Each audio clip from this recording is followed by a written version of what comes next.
Hello and happy Thursday, and welcome to the last stream, event on my channel for this year, and that is for Achievement Chasers with my good buddy Dude here. So, gonna finish out this year talking about our achievements for the month of November. How you doing tonight, Dude? Doing pretty good. There ain't nothing going on this tonight. Yeah, no, we're not streaming over anybody else right now. No one else is streaming doing the other video game related things except for us. Yep. So if we have time, maybe we'll touch on that a little bit at the end, since it is currently the Jeff Keighley Game Awards are going on literally at this second. I was watching a little bit of it before we started. So I hear he gets called Nuck Nuck. So yeah, maybe depending on how long this goes, maybe we'll talk about that, because I don't think Dude has a whole lot, but I got plenty because I was looking at my my month recaps, at least on Xbox, and November has got all the other months of the year for me beat so far, because I've been making a hard push for getting my completion percentage back, but I'll get into that shortly. So glad to talk some achievements with you as we do every month. So yep. I don't have as much because whenever I was visiting my parents, I didn't spend as much time gaming. All right. So what I think I'm going to do here is I'm going to start off with all my retro achievement stuff, and then I'll go into my Xbox stuff. Gotcha. Because, yeah, that was basically the first half of the month. I basically only did retro achievements, and the second half of the month was all Xbox. So, yeah, so I guess I will go ahead and start off with that, since it sounds like I've probably got a lot more to talk about. And so, as mentioned, over the last few months, the GameCube launch event had, on Retro Achievements, had a launch event for the first 4 months. So it started in July, ended November 15th, and it went until, I think it was 5 o'clock Pacific on the 15th of your local time zone. So I was Pacific time. And at the beginning of the event, so if you didn't catch it before, for every game you beat, you got 1 point. For every game you got all the achievements in, you got 2 points. Some games were worth double or triple points depending on their length or difficulty. And over the course of that 4-month launch event, if you got 10 points, you got bronze medal on your profile. If you got 20 points, you got silver. And if you got 30 points or more, you got gold. And so at the beginning, I planned out what I thought I could do. And I was like, I could probably get gold. I'll definitely get bronze. But over time, I progressed a lot slower than I thought I was going to. So even with only like a week left, I was still not even at bronze. I had 9 points with a week left. And I was like, okay, I'm not going to get gold, but I'm going to make a mad push to get silver. And I did pull it off by the hair of my chinny chin chin. It was very close. So I did pull off 20 points and I got silver. And let me go over here to my retro achievements here. So I mean, I did get gold, but I had gotten that before November even finished up. Yeah, Dude got gold like well before it was even into November. So he went back and played some. I saw he was playing some Mega Drive games, and I saw he played some N64 games. So he had already made it, but I was still I deleted it, my special tab that I was tracking just my GameCube stuff. I do have my spreadsheet for all retro achievements, but I did delete my GameCube one.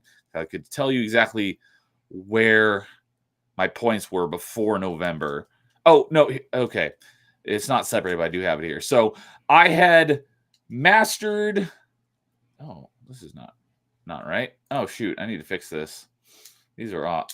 Nope. Never mind. I'm looking at the wrong line. So before we got into November, I had so Mega Man X collection was worth 3 points because it was a long game. So I beat it in October, which gave me 3 points. There's no way I was going to master it because there's a lot of really difficult achievements. Like beating all the bosses without getting hit, or just the X Buster. Yeah, I got a good number of those achievements, but there's the hardest ones, in my opinion, are in the game are for beating all 2 or 3 forms of Sigma at the end of each game. There's an achievement for each of the 6 X games in the collection. There's an achievement for each one for beating all 2 or 3 forms of Sigma without taking damage. I was like, that's never going to happen. So, not with that attitude. Yeah, not with that attitude. So, but I did. I talked about it on Last Achievement Chasers that I did get the story completion of Mega Man X Collection in the middle of October, so that gave me 3 points. I got my very first mastery on retro achievements for Metroid Prime back in July, so that gave me 2 points. That put me at 5 points. I beat. And I mastered Star Fox Assault back in August, so that was worth 2 points. That put me at 7 points. And then I had also beaten Rogue Squadron 2 Rogue Leader, which gave me 1 point. So that put me at 9 points going into November.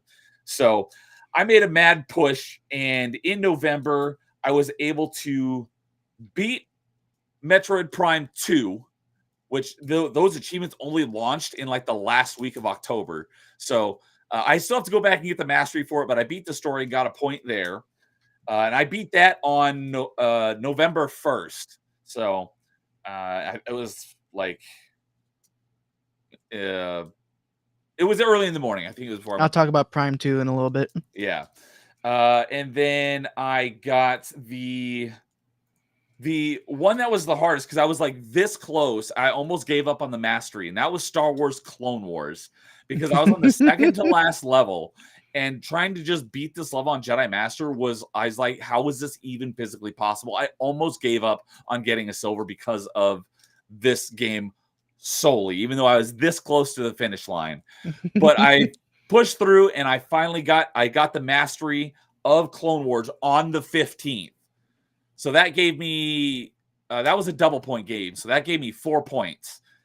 And I only beat the story the day before. So that gave me 2 points. And I got the mastery the next day, which bumped it up to 4 points. Yeah, the survival mode in that game was not that bad. No, that was pretty easy. I beat it on my first try. It was getting it was beating that second to last level on Jedi Master, where first of all, getting the first part of the level is super easy. The second part, you have to escort 6 ATTEs across this crazy battlefield, and 4 of the 6 have to survive, which is nearly impossible by itself.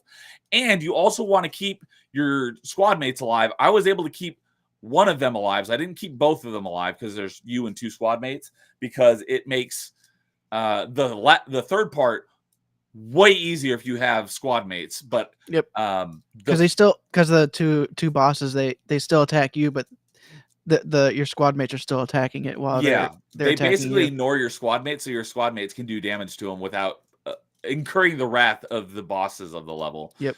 But the first time I played through the level, I beat the battlefield part on my first try, but I had no squad mates, so it was me versus the 2 Proto Dekas by myself, and I was like, this is impossible. So I started the level over again with the intention of keeping my squad mates alive.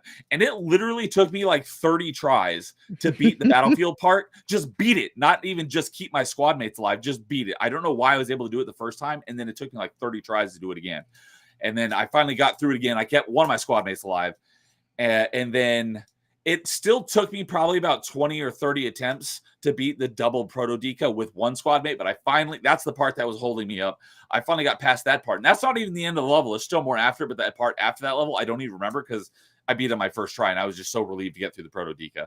So after that, I was like, okay, I can master this game. So I had to beat one more level, which was basically just the boss of the game, which wasn't too bad. I take it you then had to go back and do some cleanup for the objectives. I had to go and burn through about half the levels because there's another achievement for beating all 3 special objectives in each level, but you don't have to do it on Jedi Master. You can do it on Jedi Knight.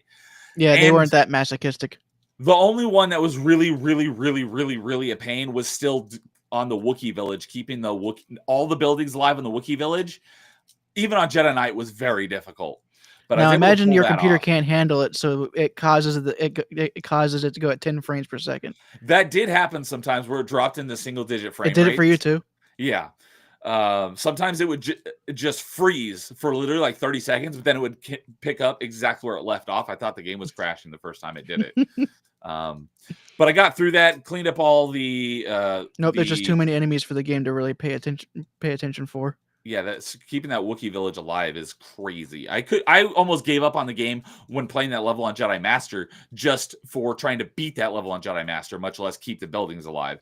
But I wrapped up all the bonus goals, and I thought you could do because there's 3 bonus goals per level. I thought you could do one in a level, like beat the level, and then that would be marked off. You could go do it again and just focus on the other goal. But you do have to do all 3 of them in a single playthrough of the level, which I found out about halfway through the game. I was like, you know what? I'm just going to focus on this one.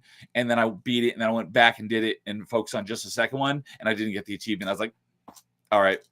I mean, it is understandable, but I was a bit bummed that you do have to do all 3 of them in one playthrough of the level.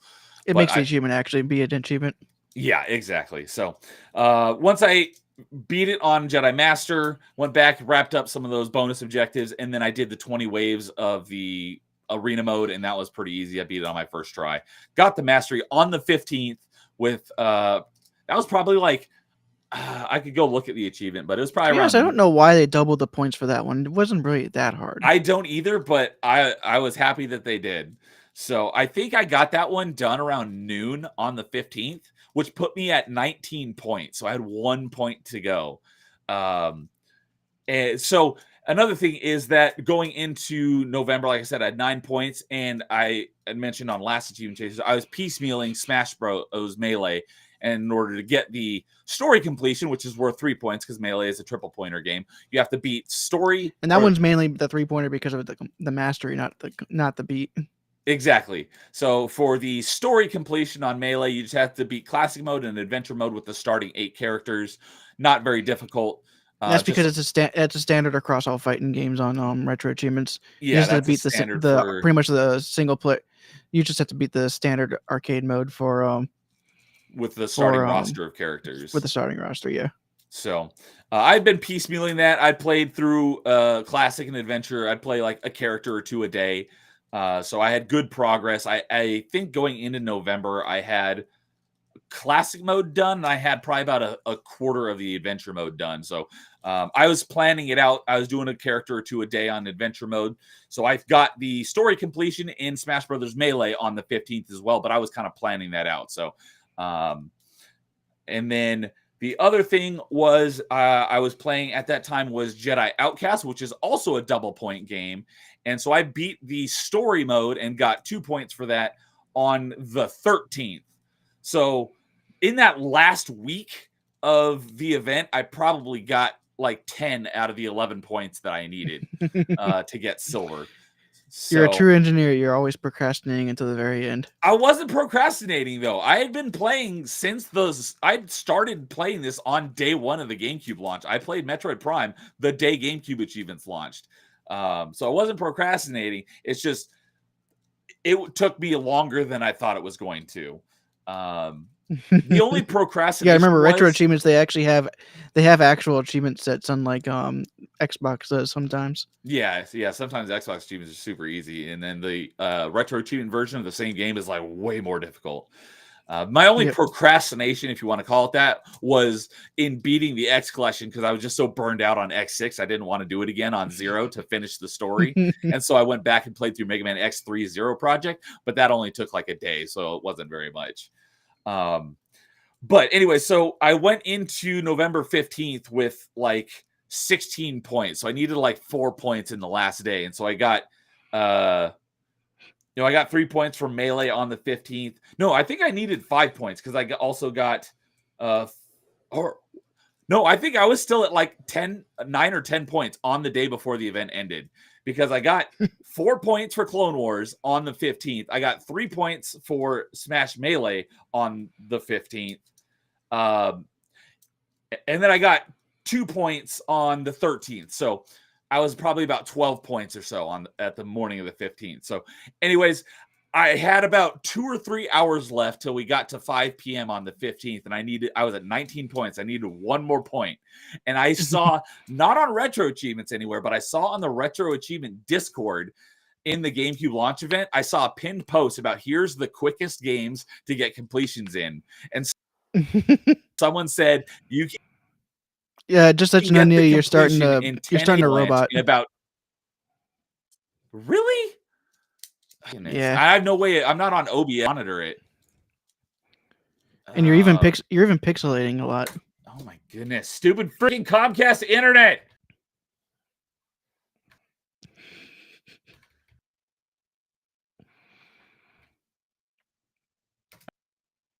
I hate you freaking Oof, it's even worse now. fantastic.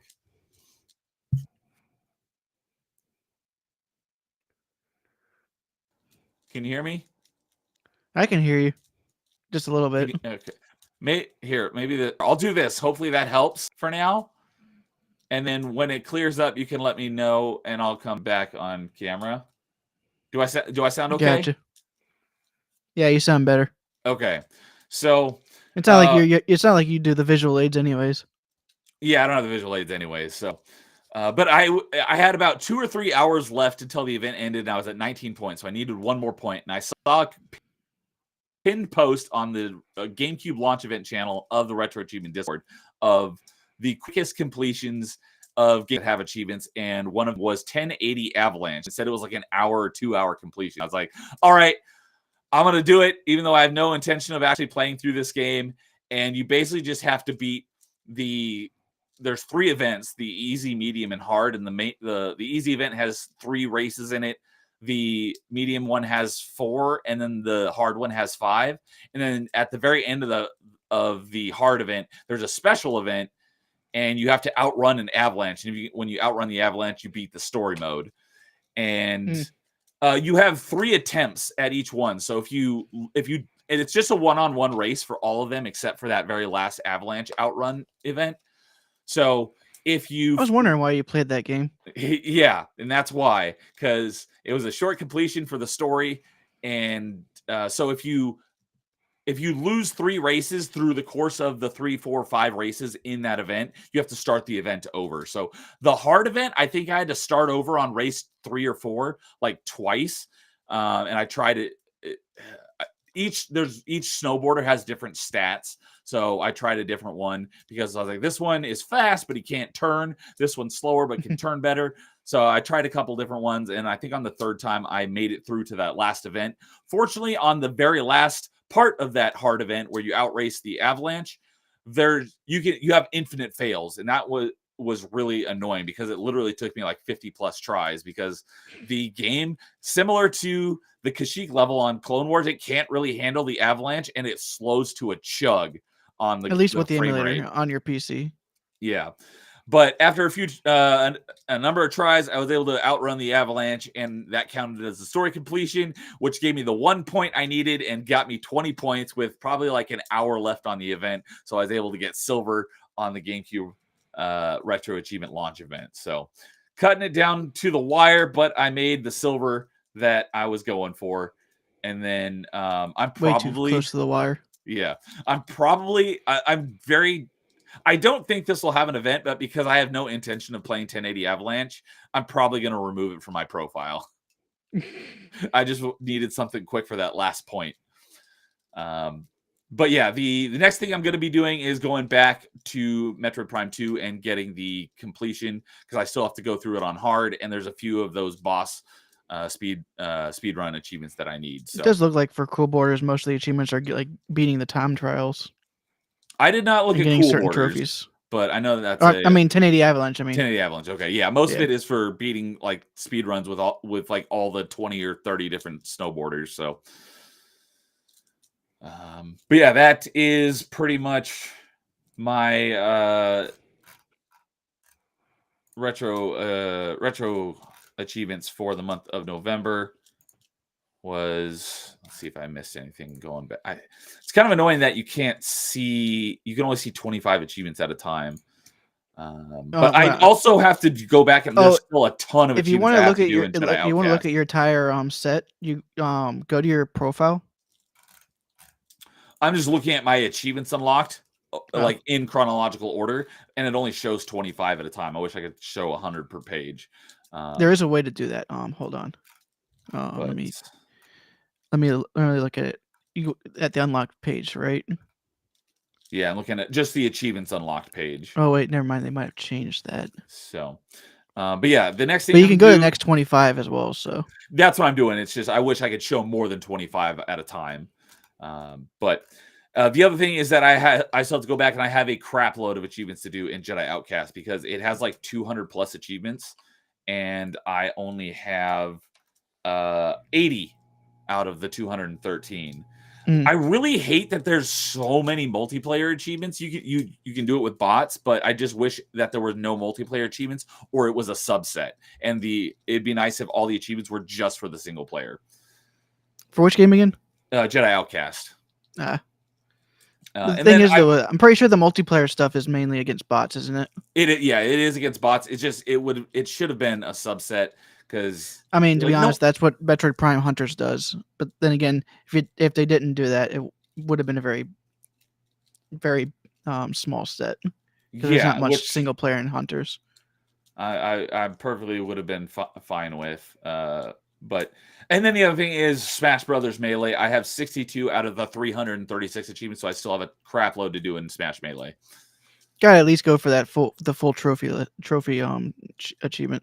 Yeah, I do have. If I was to be able to import my GameCube save data and unlock all the retro achievements for it, I should have nearly every achievement, because I went and looked at my GameCube progress, and I have. The only ones I probably wouldn't have would be the ones for like beating All-Star mode on very hard. But like all of the collecting ones and like a certain amount of matches, I would have all those achievements. Oh, and looking at my 1080 Avalanche, my time beaten is 49 minutes. So I was able to get that story completion in under an hour. So, but yeah, that about covers everything for retro achievements for me for November. Everything else that I did was all on Xbox. So, what do you have that you want to talk about? I mean, the only thing I've done on Xbox the past month was Halo Master Chief Collection and Warframe related. And that's just doing dailies and weeklies. Okay. Because with those new Halo 2 anniversary cosmetics, I started doing the challenges again for Master Chief Collection. Okay. Because we played Reach. We did play Halo Reach together. So I got you. I don't remember if that. I got you some. Was that in November or was that in December? I mean, I don't remember. I mean, to be honest, it's in between the achievement hunter episodes. So, because I kind of only talk about stuff in between achievement hunter episodes.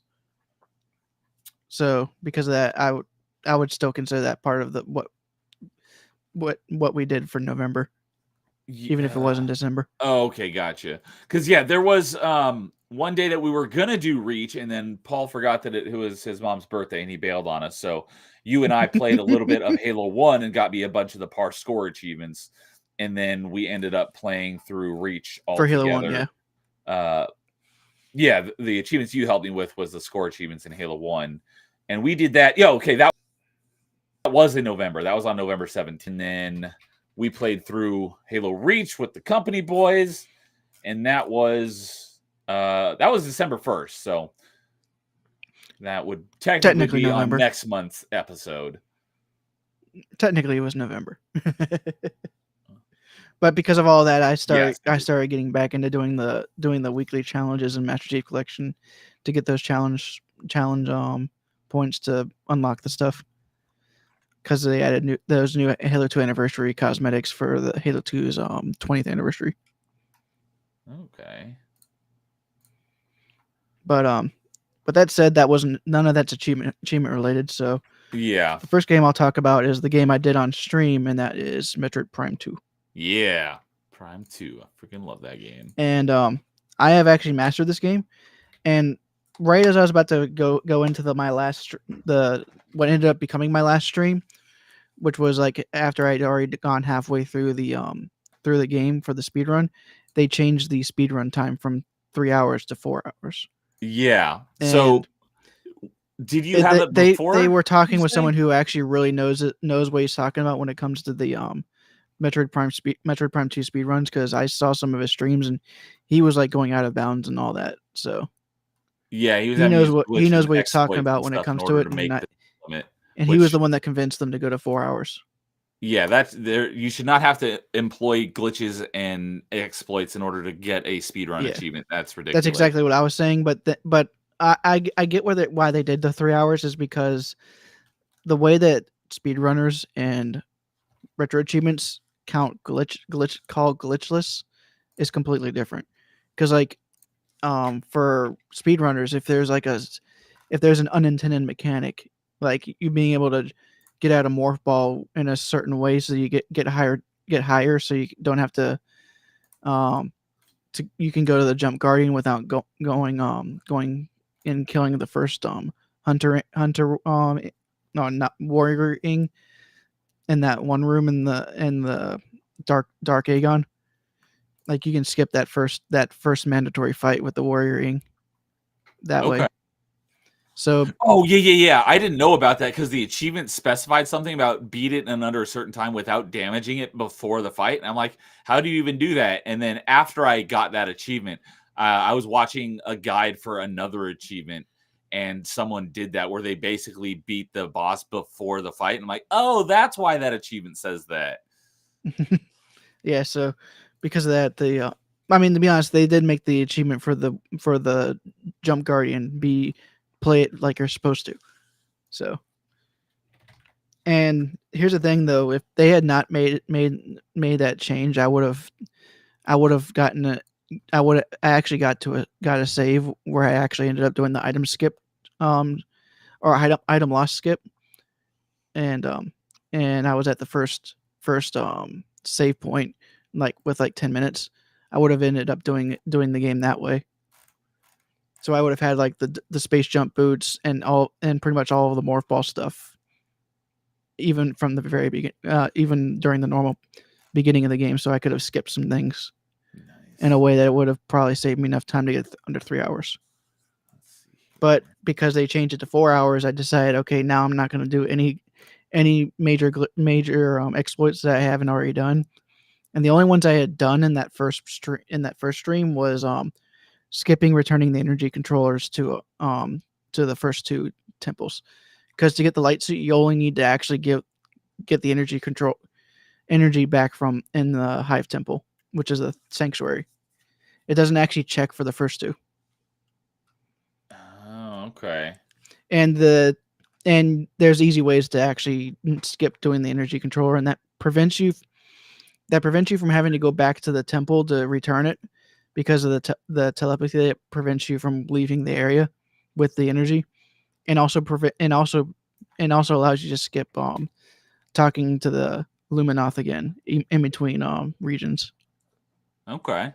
So that saves you a good chunk of time for just Yeah. doing those two things, and they're very easy exploits to do, because I think you could do the Aegon Waste one a little bit easier, but the way it was I saw it was that you just the light crystal that's right underneath where you drop down to fight the fight that boss. You can hit it with a dark beam, and that causes its hitbox to allow you to jump on it in a way that you can jump back out of the arena back to where you came in from. And basically skipping it. Yeah, so basically because you have the dark suit, you can just run back and go ahead and go to Torvus Bog, and then since you already have the translation to open those doors, and then for Torvus Bog, you just go back up. You just go up, go into the room that you have to use the morph ball. But whenever it flips around, you just flip it back around, and then you come back out, and you can leave the boss room the way you came. So that one's even simpler. Okay. Because it's actually using the intended game mechanics, just not going through one of the doors.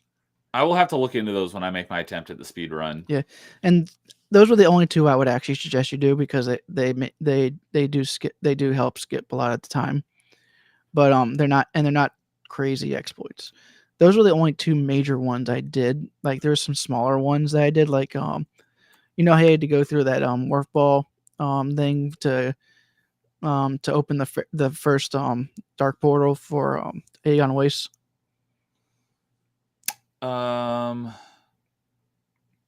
Because you had to have the sunlight go onto the generator. Yeah, you have to rearrange those 3 crystal lenses. Yeah, it turns out you only need to actually open the third one, and so pretty much you open the first one, and then you just jump down to the spot where you morph ball to get to the third one. You don't even have to do the second one. Oh, so, and it's not even a complicated jump to do that. Like I didn't do the crazy one that the speedrunners did, where he actually he did jumps on the wall itself, so he could hit the spot he needed to bomb from outside the maze. But I didn't do that. I ended up doing it through the maze. But I was able to skip the second part, so that's like 15 seconds of save time because of all the cutscenes. Because anytime a Prime game takes control away from you, the timer doesn't tick. Yeah, it pauses the timer. Yeah. So hopefully I can stay on camera here without it roboting on me. So I got the time limit, the speed run, not the speed run, just the leaderboard pulled up, and you got it done in 3 hours and 28 minutes exactly. Do you remember what your completion percentage was when you finished? It was like around 40. Okay. So I didn't go for a whole lot. Yeah, because with Prime 1, you got it 10 minutes over the time limit, and you had 100%, I think. Yeah, I got 100% with only 10 minutes over. With only 10 minutes over. So I was like, is it going to be some sort of crazy ridiculousness like that this time? Or No, not it wasn't quite. going to be that. So, yeah, my time is 12 hours and 46 minutes, but that's because that was my 100% playthrough. I mean, my 100% playthrough was my very first playthrough, and that one didn't take. That one wasn't nearly that long. It was like 8 hours. Yeah. I had to go back and I had to look at my stream for that timer. Yeah. Okay, no, that wasn't my no, because I beat it, and then I went back and on one of my Metroidvania Mondays because I didn't want to start anything new because I wasn't going to be doing it. I wasn't going to start a new game for Metroidvania Monday until next year. So I was like, you know what? Let me just go and hunt down the rest of the items I'm missing and get the rest of the scans that I'm missing. So hopefully hopefully the scans you weren't missing were missable. No, I had all of the missable ones. The only ones I was missing were a couple of non-missable enemies and a couple of lures that I had missed. So I was able to go track those down and get the items I was missing. So I added more time to my completion, but that was after I'd already beaten it. So my 100% completion would have been a little bit longer than that by like an hour or two. It's kind of sad that they added the achievements for 100% and 200% completion, the speed run leaderboards after I'd already done all of that and deleted the save files. Yeah. I remember out of all the bosses, I think the one that gave me the hardest time was Dark Samus 3. Oh, the one at the very end of the game, right? Yeah. Yeah, I was just gonna say another one is they added an hour onto the speed run for the whole game, but that achievement they also added an extra minute because it was originally, I think you had it. You start when you beat the Emperor Ing, the countdown starts. I think at 8 minutes, and the achievement said escape the planet with 6 minutes left on the timer, which means you have to get out and beat Dark Samus in 2 minutes, which is like nearly impossible. Yeah. So they dropped it to with 5 minutes on the timer. Because the only way you could do that is by using the screw attack exploit. And I don't even know what that is. So you pretty much, if you use a screw attack and you land right next to Dark Samus in a certain way, it'll take a chunk out of her health. Oh, nice. And you can even do it in a way that she can't go into that form where she goes in the center. Oh, because that's the speedrunner trick. That's the most annoying thing about that fight is at the end is just it's complete RNG on whether you can do it fast enough because you just have to wait for her to do the right attack so you can collect the phase on to shoot it back at her. And you just got to circle strafe around her until she decides to do it. And the worst part is that sometimes when you're actually trying to you're charging your beam to actually take the phase onto your beam, sometimes it misses your charge beam and hits you and causes you to stun and makes it so you can't even attack. Yep, I was trying to do this achievement. This is one of the achievements that I haven't done yet, but I've tried it a couple times. And yeah, it's like I caught that phase on. Why the heck did it damage me? And every single time it takes they're like 30 seconds off your timer. So that one's going to be a pain in the butt. Now, luckily, I hope you know this when you did it, but if you die, you get sent back to right after you beat Emperor. Oh. Okay. So you didn't have to restart and redo the Emperor over and over again to do it. That is good to know. I don't think. Well, I haven't gotten any of the because The Emperor Ring, I think, has 3 separate achievements for speedrunning for each of the 3 forms, if I Yeah, remember and that one correctly. actually wasn't nearly as bad. And I don't have any of those yet. So the couple times No, I I think there's attempted one it, for the entire battle. It just has I think it has leaderboards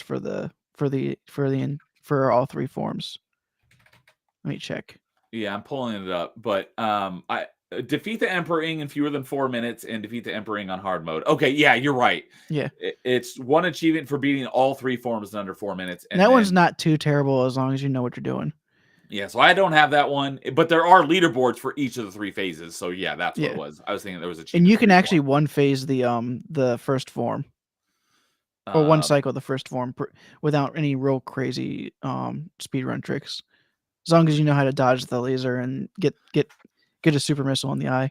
Yeah, I need a lot more practice because that's another annoying thing is that when it's vulnerable, it barely touches you and your gun goes away for freaking ever. And then by the Yep. time your gun comes back, you probably get hit again and you're screwed. You can't do any damage to it for a whole damage phase. Now there is a trick on the final form where if you use the screw attack when it does its jump attack, if you use it in a certain way, it can actually kill it one hit. Nice. So I never got that, but I did try to do it a couple times when I saw it coming. Okay, so not quite as easy as the boost ball against Meta Ridley. Yeah, but it never hurt to try because while he's jumping, it's kind of hard to hit him anyways. Yeah, you're not really wasting any time. So I still have to do that 4-minute one. So the fact that I did that, the Emperor Ing fight I over would again suggest didn't matter. I would suggest doing the Dark Samus one at the end of your speed run achievement Okay, run. yeah, that makes Because sense. then if you don't getting it in the time frame, you can go kill yourself in the phase on really quickly. Because Yeah. I did it whenever I had 100% completion, so it took forever for Oh, because those you have so energy many tanks to drop. bars of health.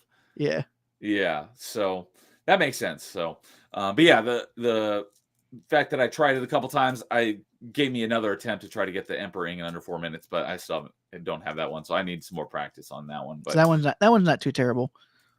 I think so like I said, the final Dark Samus one is the hardest one easily. yeah, what I'll probably do is when I get back to it, which will be sometime next year, is I'm gonna do a hard run, a hard mode playthrough and knock out all the hard mode achievements, and then I'll go back for the speed run for the different bosses that I'm missing and stuff. But yeah, great Especially since now that they made it so it's 4 hours now, as long as you know where you're going, that's not a bad time game. Okay. with no exploits. So, oh, you know what? Let's look at here. You beat it on hard mode. Oh, there's a leaderboard specifically for less than 10% completion on normal and hard. Well, remember for the There's no entries yet, though. for I wonder if Prime it's broken. I think it's because everyone's waiting for the subset to have it. Oh, okay. Because remember, for Prime 1, they added a subset for low percentage run. They did. Okay, so what's this full game speed run 200% mean? All scans, all pickups. Oh, like 100% items and 100% scans. Gotcha. Yes. Okay. So full game. But sadly, they added run. those leaderboards after I had already completed it. Holy crap. I don't know if you noticed this, but the full game speedrun, 100% items on hard, you're the number one leaderboard time. I am? You are with 5 hours and 51 minutes, hard mode, 100% items, and you're number one on the leaderboard. There are only 3 people on that leaderboard, but you are number one. Nice. So you're 5 hours, 50 minutes. Number 2 is 6 hours, 33 minutes. I think it's because the guy who was streaming it himself on Bash Prime, he was whenever he did his hard mode, he used the out of bounds stuff. So okay. So he did like a minimalist run with and I think one of the first things he got was going around Quadraxis so he could get the light suit early. Okay. And like then real early. Number 3 was 7 hours and 55 minutes, but nice. That's kind of like me after you gave me that boost ball tip on Meta Ridley. I held the number 1 time on the Meta Ridley fight on normal for a couple of weeks on Prime 1. So you know what? I'm gonna go check on that one real quick and see how far I've fallen. Let's see. I just like the full game speed run 200%. the number 1 is 4 hours and 16 minutes. I see you at number 4 for 16 hours and 25 minutes. Yeah, number 4 was 16 hours. You're 4 times the time of the first guy. Yeah. There must not be a whole lot of people on that leaderboard. There's 4. That's it. Oh, I'm number 4 out of 4. Yes. That's funny. So let's see here. Why is scroll? Dang it. Scroll. All right. No, that's Metroid Prime. Meta Ridley on hard, Meta Ridley on normal. There we go. I am still number 5 on that leaderboard with a minute 37. And there's a minute 27, a minute 30, a minute 30. Oh, and 2 people at a minute 33. Holy crap. 3 and 4 are separated by 0.03 of a second. 133.93 and 133.90. So, okay. I'm gonna go back and look at that one that you were just mentioning, Prime 2, and that was the 100%.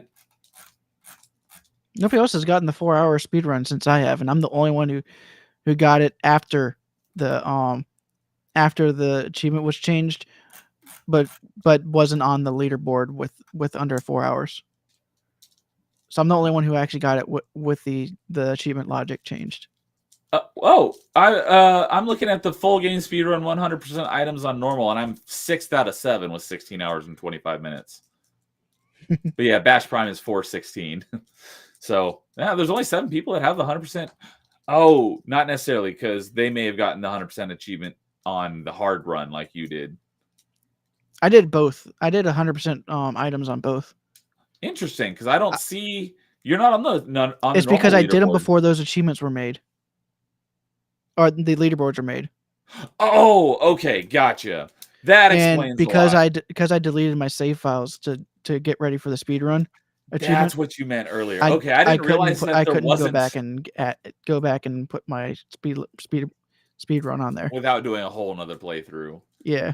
So I didn't realize that this leaderboard wasn't there from the beginning. They added this one after the fact. So that would explain why I got on the leaderboard and you didn't, because I did it later than you did. The first one on here is from November 22nd. And let's see here. What game or what day did the achievements launch? I started it on day 1. So that would have been on October 26th.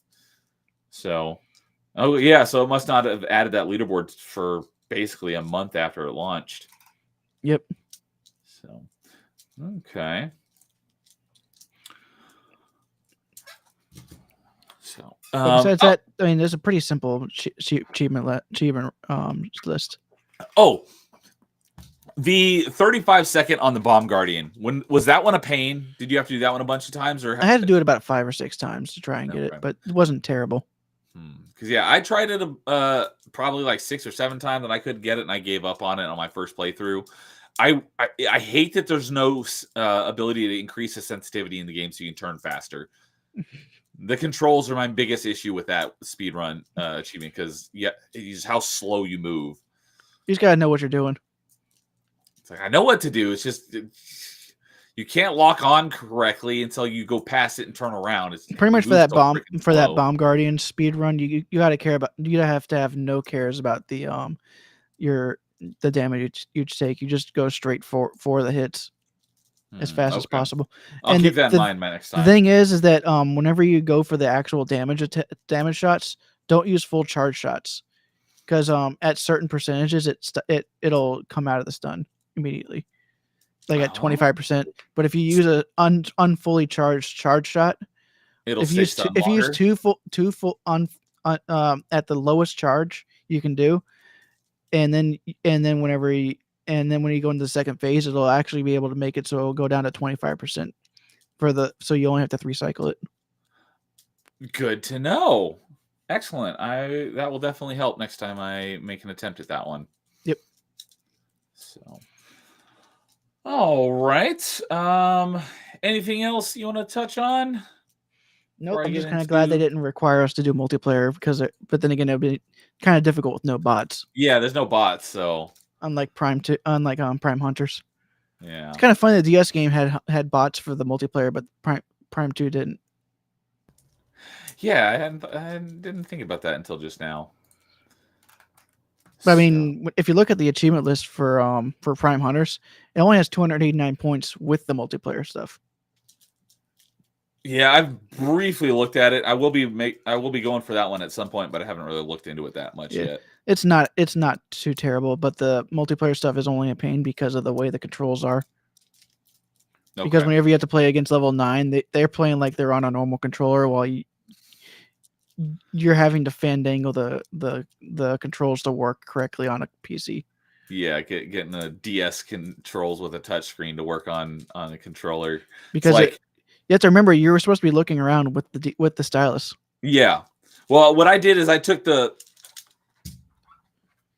it had it a little like there was like a little thing you could wrap on so you could hang it from your wrist, and it had a Mm, little plastic thing on it so you could kind of put that on your around your thumb yeah. and put it on your thumb and play with your thumb on the. Yep. That's how I did it when I played it, but I got lost and I could never figure out where to go, so that's why I never beat it. But I've got it right there, so I'm gonna make my attempt at that. When I finally go for the retro tubes, will be the first time I actually beat this game. So, all right. So It's the only DS game I've got mastered on Retro Achievements. Okay. I Because do have most some of other my, DS games that I want to I think play. most of the DS time I spent, or most of the time I spent on DS games was mainly Mario Kart and Pokemon. Okay. There And are a Mario Kart DS has some crazy achievements, but that's just because of the way that game is. It has the most extensive single player of any Mario Kart. okay. Yeah, I think the only Mario Kart I've actually even played. I played a tiny bit of Super Mario Kart, but I played a lot of Mario Kart 64, and that's the only Mario Kart I played. So I played mostly Double Dash and 7. That was the 3DS one. So, but trying to think. Yeah, with Pokemon, I'm just trying to go through the series slowly because going back through some of them back to back to back can get kind of become kind of a slog, especially since they have you have red and blue. After the first generation, they actually have it so that all 3 versions have their own achievement set. okay, I mean, yeah. originally we had red and blue as their own achievements set, but at the time I think like a couple years later they decided to merge red and blue together. Oh yeah, we were talking about that last month Yeah. because I was asking you. I was like, it was really odd. Like, yeah, they removed the achievements. I was like, oh, that's kind of dumb. But there's a similar thing with the Mega Man Battle Network games because after 2, so there was Mega Man Battle Yep. Networks 1 through 6. 1 and 2 were just a single game, but 3, 4, 5, and 6 all had like essentially like like Mega Man Battle Network 3 was a blue version and a white version, and then I think 4 had like a red version and a blue version. Then 5 was they didn't go to colors; they went to like the kernel version and there are these weird names, but they Yeah. did that where one version had an achievement set and the other one didn't. But I think I don't know if they've all been released, but I'm pretty sure at the moment at least all of the separate versions have an achievement set that's being worked on if it hasn't been released already. It's been a while since I've checked. But yeah, the I do have a few DS games on my to-do list on retro achievements other than just Metroid Prime Hunters. And Mega Man. Yeah, so Mega Man ZX and ZX Advent, even though I haven't beaten the Xbox versions yet because I got lost and couldn't figure out where to go because the map in that game is terrible. Who knows? Maybe on the DS it actually plays better. I doubt it, but we shall see. And Zelda Phantom Hourglass, and then the DS Castlevania Metroidvanias. I'll be playing those on the Xbox version, and I'll probably Sad do thing is the I need to retro go achievement back through the versions. GBA Castlevanias because they added achievements to those. That too. Look, I'm just looking at my DS games right now, but I will be doing the Castlevania Advanced Collection on Xbox, and I will also be doing the Dominus Collection on Xbox. But then I'll probably do all of those games on their retro achievement versions as well. Definitely. And then I didn't know this even existed, until recently, but the Mega Man Zero games, there's 4 of them that they were Game Boy Advance games. They released a collection of all 4 of them on And it's DS, which because I I didn't. told you because I found a physical copy myself. Yeah, I did not even know that they existed until you told me about it. So I was like, oh, I could play through that if I ever want to play through the Maybe I Zero should have games brought that again. with me today so I could have shown you the physical copy. So I'll probably do that at some point as well for the DS games, and then N Plus because I freaking love N Plus. It's just a platform, but it's just for a simple platformer. It has 255 achievements, which is crazy. Yeah, since we're talking about it, I'll go ahead and talk about one of my other games I played and I Okay, mastered. And I played through Pokemon Silver silver. All right, because last year I went through Gold. This time I went through that's Silver, right. and mainly I'd already gotten the full completion a while ago. Whenever I made the achievement list, but they You had to added get the some. recompletion because they added more achievements, Yeah, right? and most of the achievements were based around the gym leaders that they Okay, added, and they pretty much added like Nuzlocke rules more or less, I don't know what that because they means. made it so you have to turn it to set mode, which pretty much means whenever you cause a Pokemon to faint, you can't switch Pokemon whenever they bring in another Pokemon. Because in the if you have it to shift mode, whenever you cause a Pokemon to faint, you can it'll tell you, hey, this Pokemon's coming out from the other trainer. Would you Oh, like to so you switch can. Pokemon? Oh, okay, gotcha. So you could switch to something that's That better that turns that against off. that one Yeah. rather than sticking with the one that you have. That makes Yep. sense. So they have a mode where you can actually turn that part off, and Okay. that makes it feel more like a competitive format. That makes sense.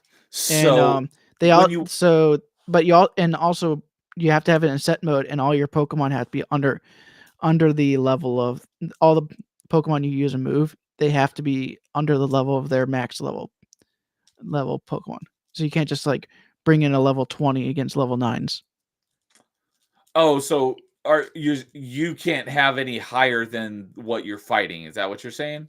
Pretty much if that gym leader has like a level 16 Pokemon as their highest level Pokemon, you can't bring any you can't have a Pokemon use a move that's over level 16.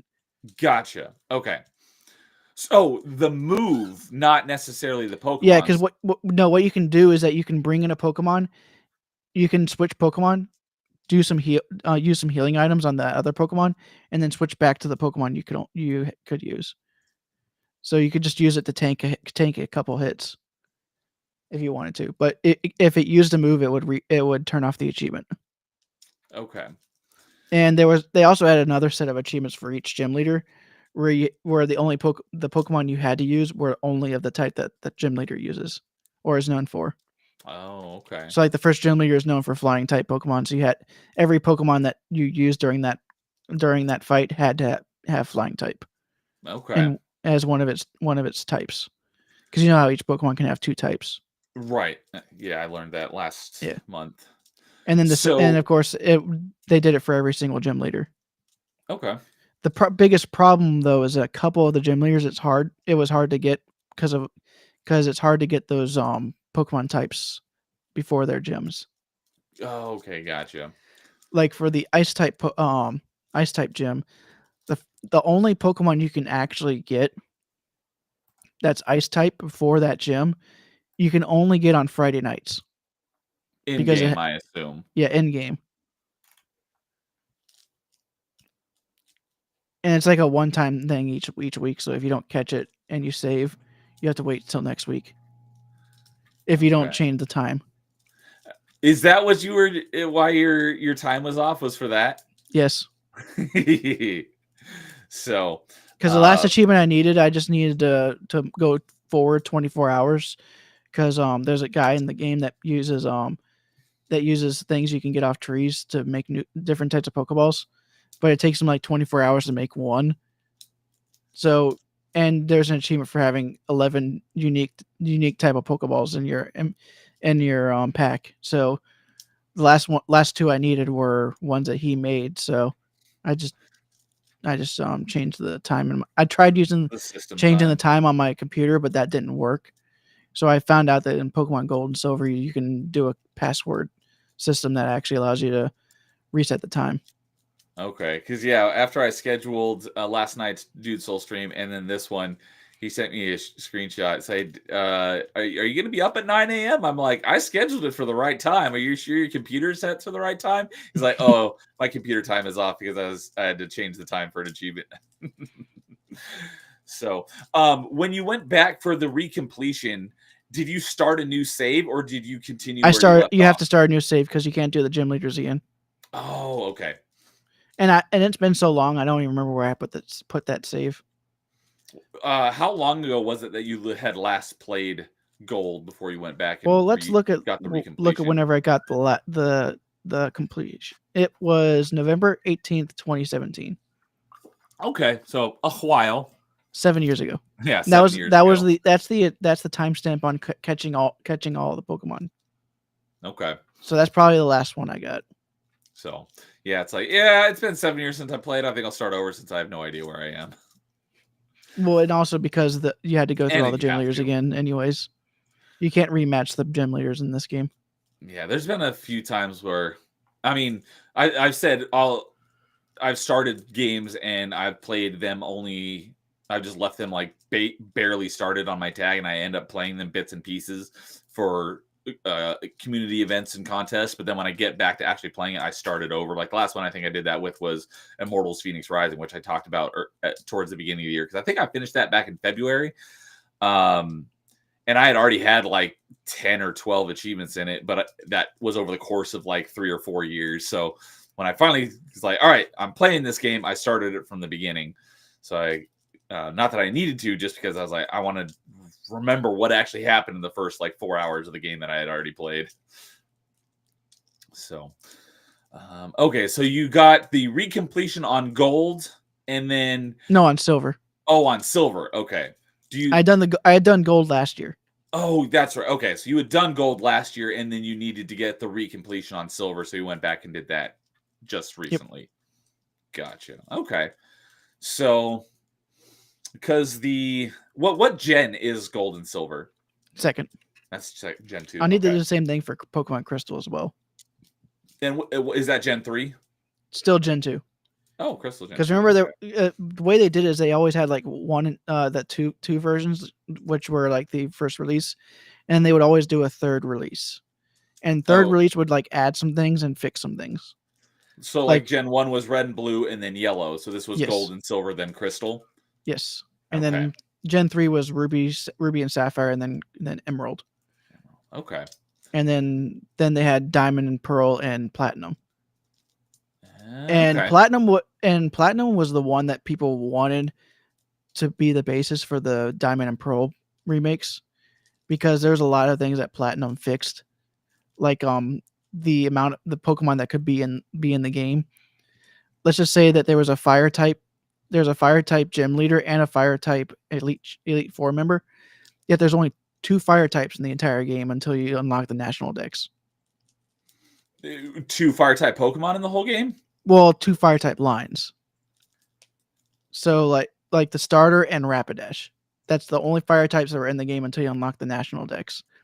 So guess what happens whenever you get to Elite Four member who needs 5 Pokemon in his team? Oh, and you have to use the same type? No, I'm talking about like just as a game design decision. Okay. He has 5 Pokemon. He's a fire type. He can't they no longer do repeat Pokemon. And there's only 2 fire types you can choose from. Is it so? It's all 5 of them are just the same. So he has 2 fire types as a fire type master, and 3 that are not fire types. Oh, okay. Because I was gonna say, so there's like 3 Rapidash and 2 whatever the other one was, but you're saying they can't have more than one of the same Pokemon. Yeah, they don't do that anymore since the first gen, first 2 gens. Because so the other 3 that make up his team are non-fire types. Yes. Okay, and that's a bad thing. Usually they would sometimes throw in a non of their type, just to throw a wrench into your plans, but they would rarely ever do it for like over half the team like that. And that was just because of their bad decisions. Okay. But and because You're talking about Platinum is when they fixed that, right? Platinum added some more fire types to be able to be used by both you and the enemy teams. But then when the remakes came out, they were more faithful to the original Diamond and Pearl. So because of that, they actually had the inferior teams. Okay.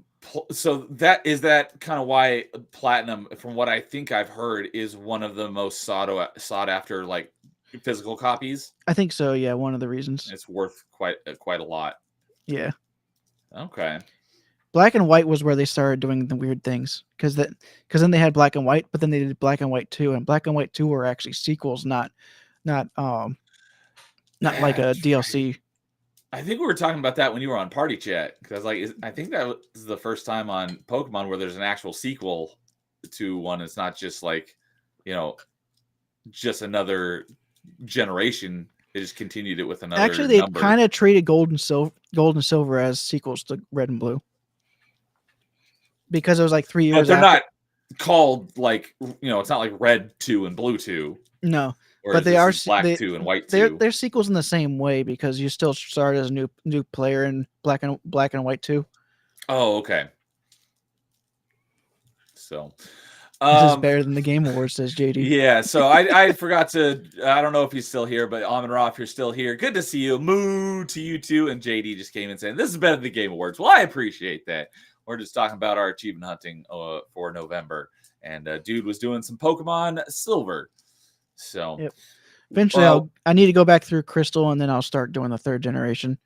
That I did start trying to play. I actually tried to play Ruby on my phone because since it's a JRPG style game, using touchscreen isn't too terrible.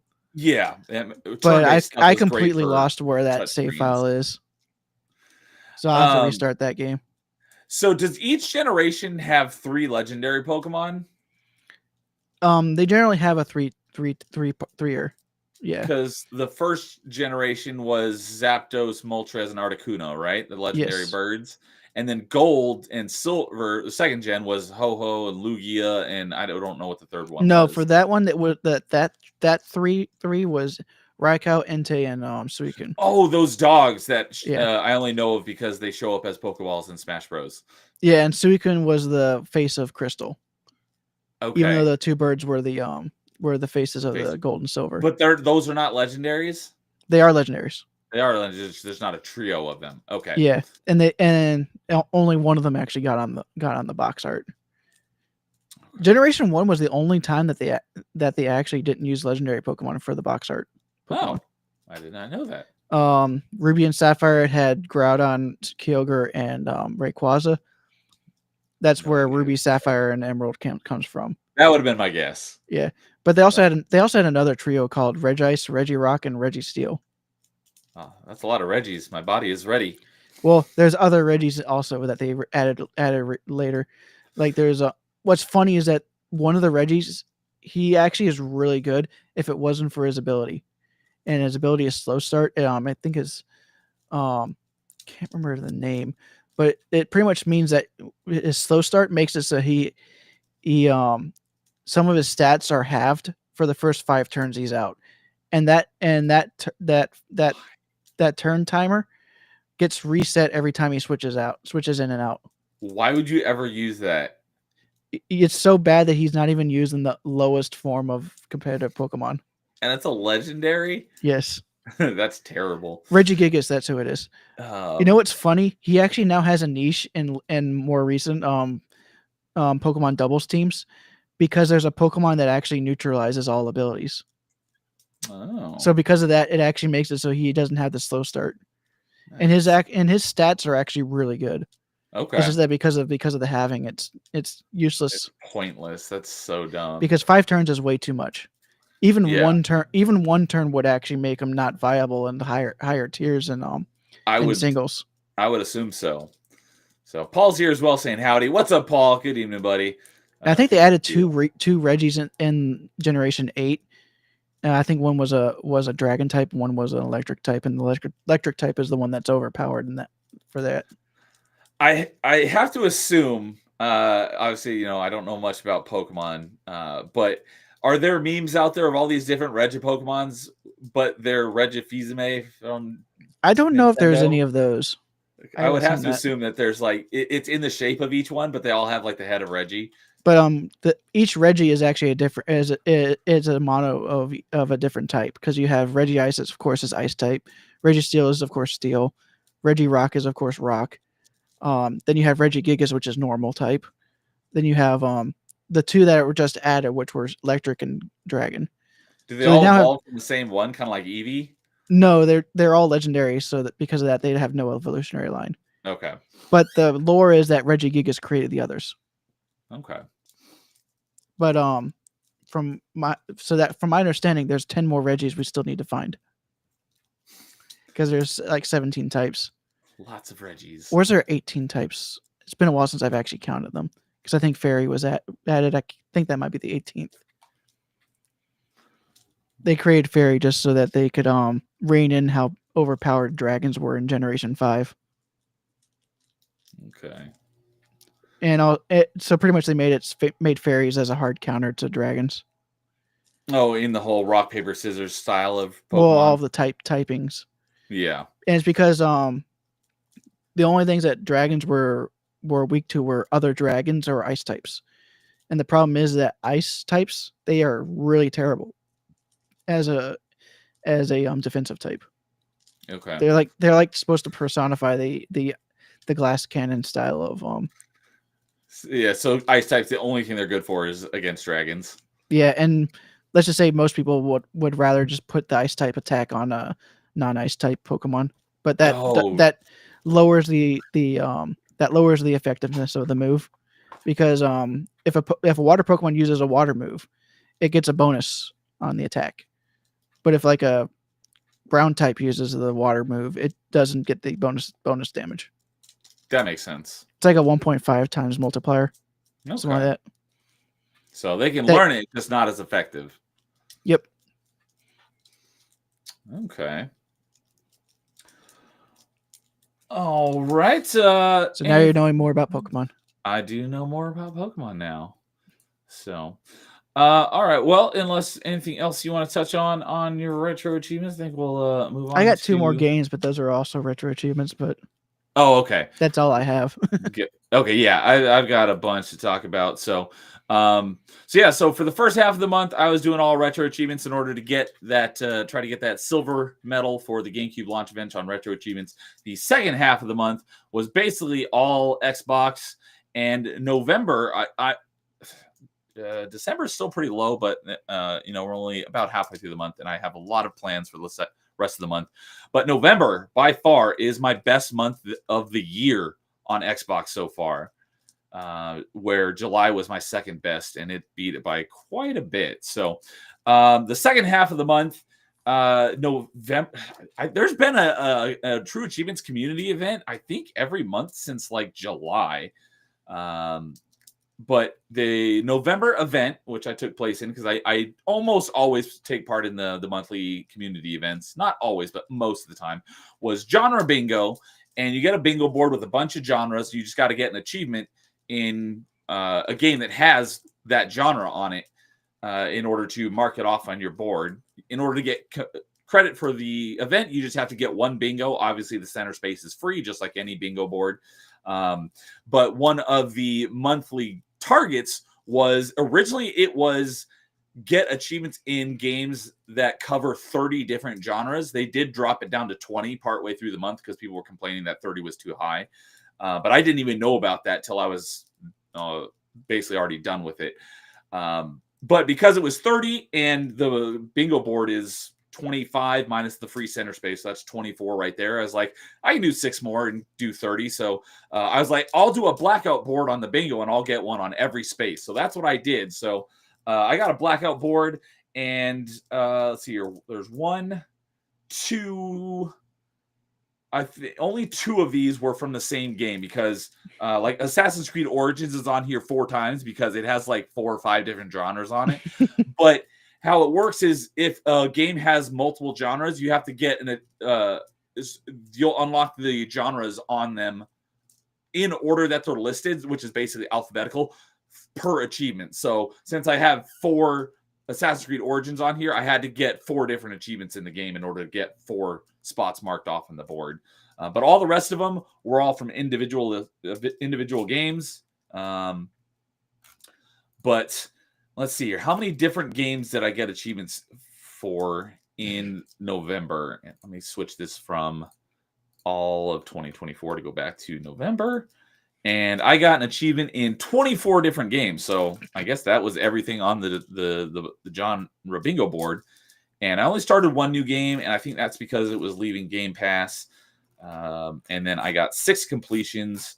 So a few of the games, even though I only needed like 1 achievement in it, I was like, you know what? It's a pretty short game, so I'll go ahead and get either complete most of the game or complete the game. So a bunch of these games I only had like a couple of achievements in.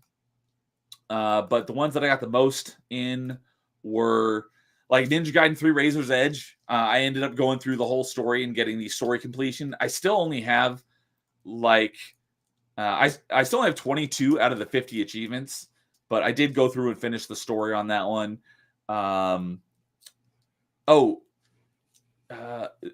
Bridge constructor stunts. Let's see here. Did I finish that one? I did finish that one because that one's only like an 8 to 10 hour completion, and I already had about half the achievements. So I was like, you know what? I'll go ahead and finish that one off, get the remaining 4 achievements I needed to get that one completed. I went through and finished Doom 64. The Xbox version is super easy. It's a very quick completion, whereas I'm probably going to do the Doom 64 on the retro achievement one because that's going to be a more realistic achievement set, but I'll do that at some later time.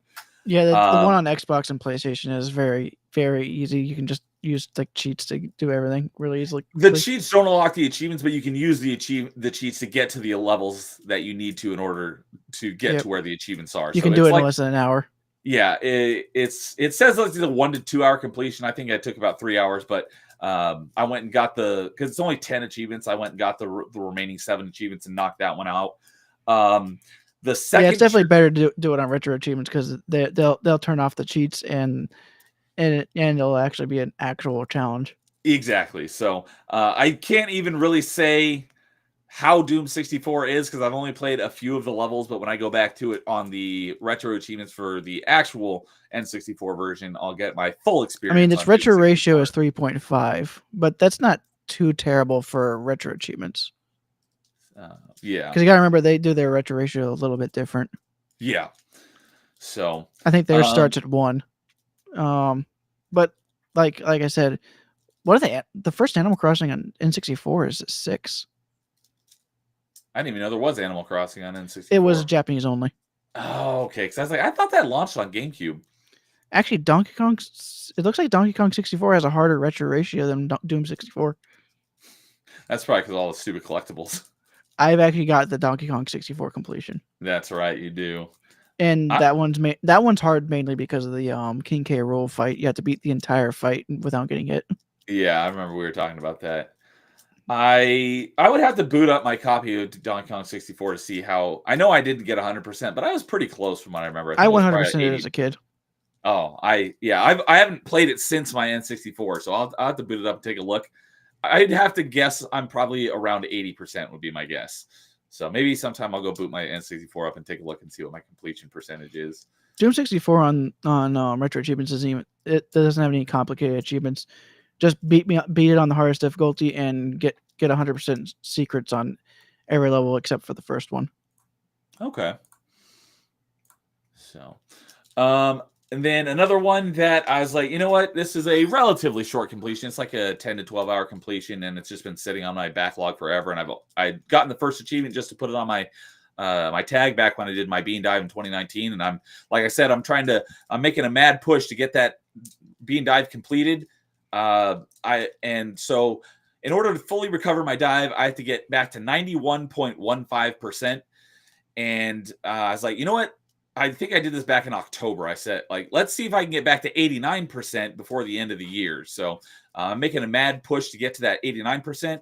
I'm going to continue going, but I'm really hoping that I can get that recovery done pretty early into next year because I have so many new games that I'm ready to start that I've been holding off because I'm trying to get this recovery done. So I've been trying to get through all these games that I had started. And the next one, I was like, this is a pretty short completion, and that is Sherlock Holmes, The Devil's Daughter. It is the next Sherlock Holmes game after what was the previous one called? I think I did that last year before we started.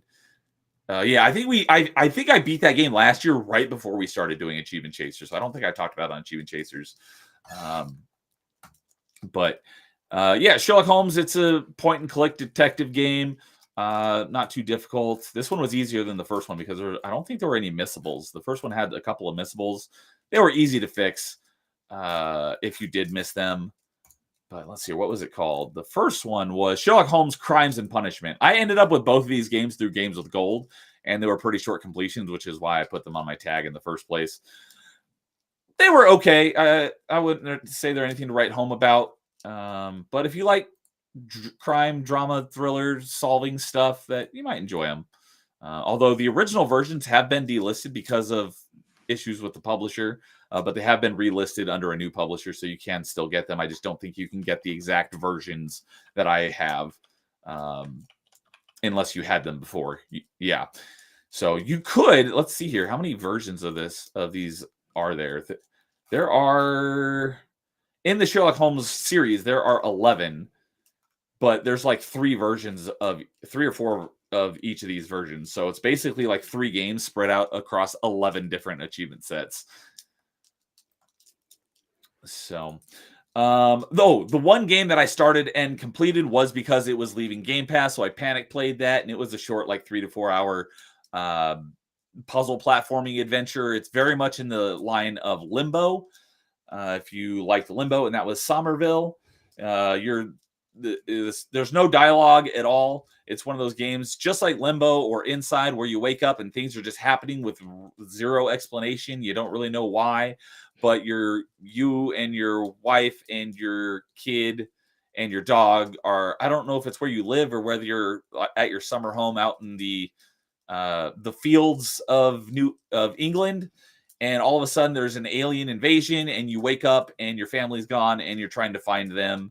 And so it was an interesting puzzle platformer. It was like a 3 to 4 hour completion, and it was leaving Game Pass, so knocked that out real quick. Another game that I had started long ago, I had beaten the 360 version a very long time ago, but I hadn't played it in like a decade. And I was like, all right, that's another one that I will play through and knock it out in order to recover my completion percentage, and that is Bastion with the kid. And I know a lot of people liked it originally because basically everything you do is narrated by this narrator with a really cool voice. And it was that dev has gone on to become very popular for probably their most well-known thing is the Hades games. This was their first game, I believe.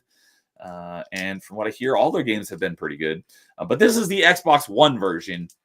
And it is significantly more difficult than the 360 version because it adds these challenge modes on, and you have to beat them with like all the mutators turned on, and every one of them adds. It's basically like the skulls in Halo, where it makes it more difficult, and you have to turn them all on, and you have to beat all of these. There's an achievement for the 4 different challenge modes, and I think I've beaten the first 2, or no, I've beaten 3 of them, and there's one more that I have to do. So I've got.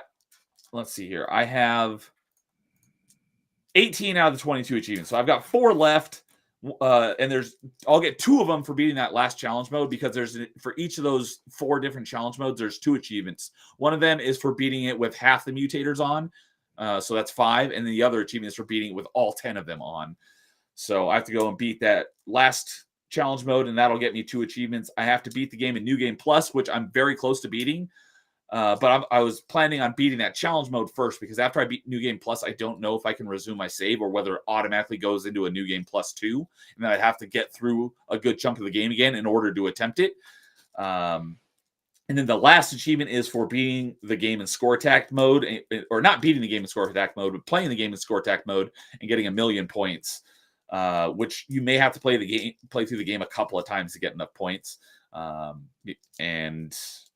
Because from what I hear, I think your points carry over, and it's a relatively short game, and you do get to keep your abilities and your stats. So each one playthrough, I think, gets easier.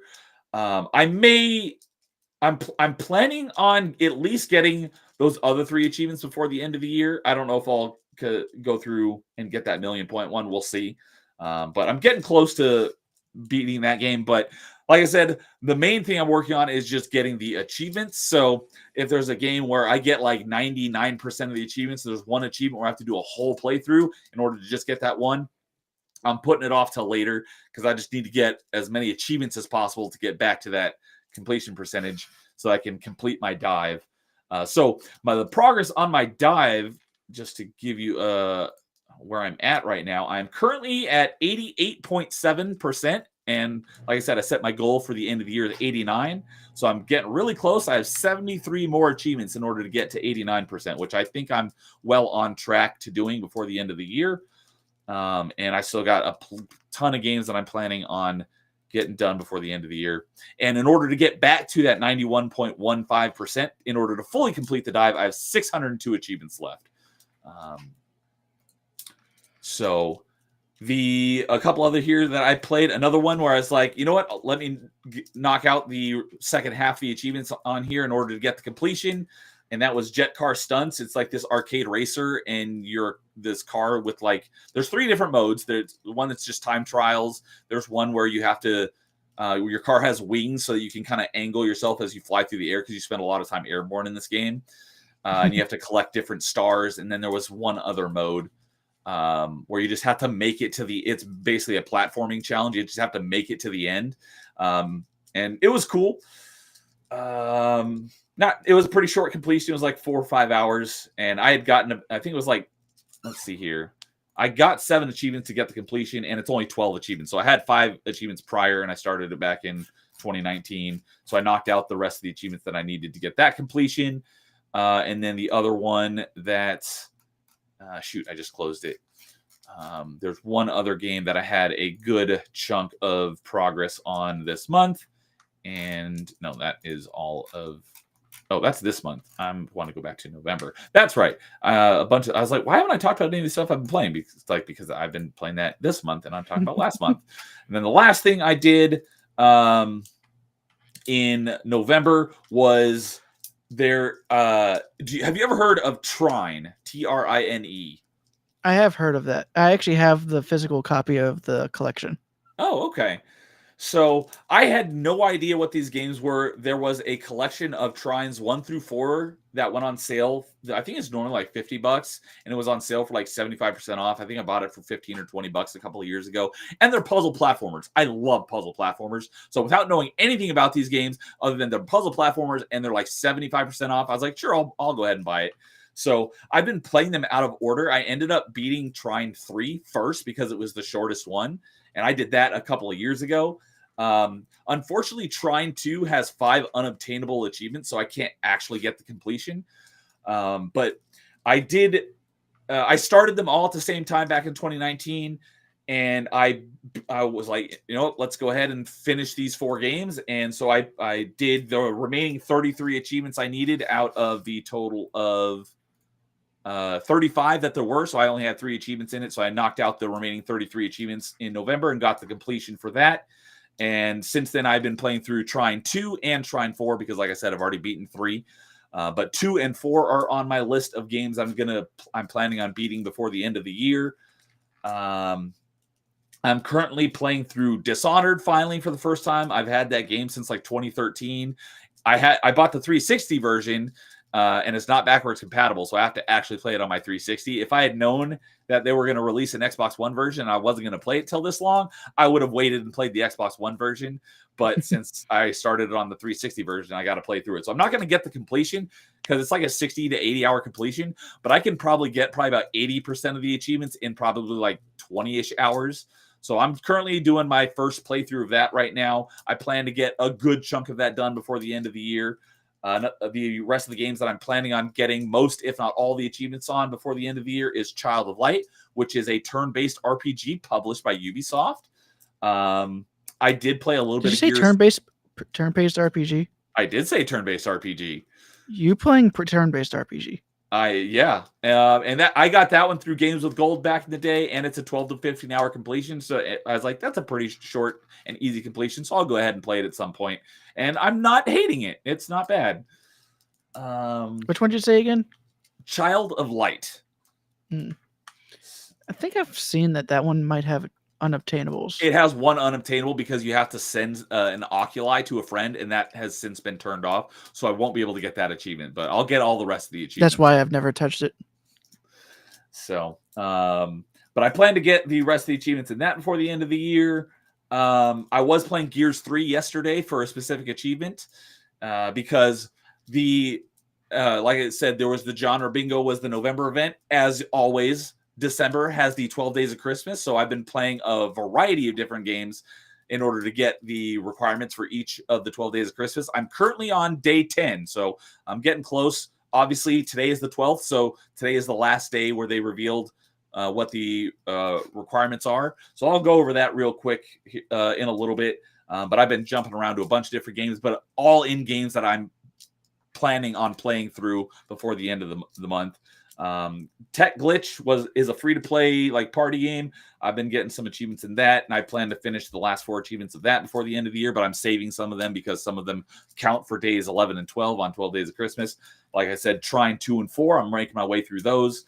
I'm currently about halfway through Trine 2, and I'm about a quarter of the way through Trine 4. I'm playing through Spider-Man Web of Shadows finally because my buddy Rozik let me borrow that like 4 years ago, and I still haven't played it, so I don't know if I'm going to get the completion, but I am going to at least beat the story on. You basically have to play through it twice because there are 2 endings.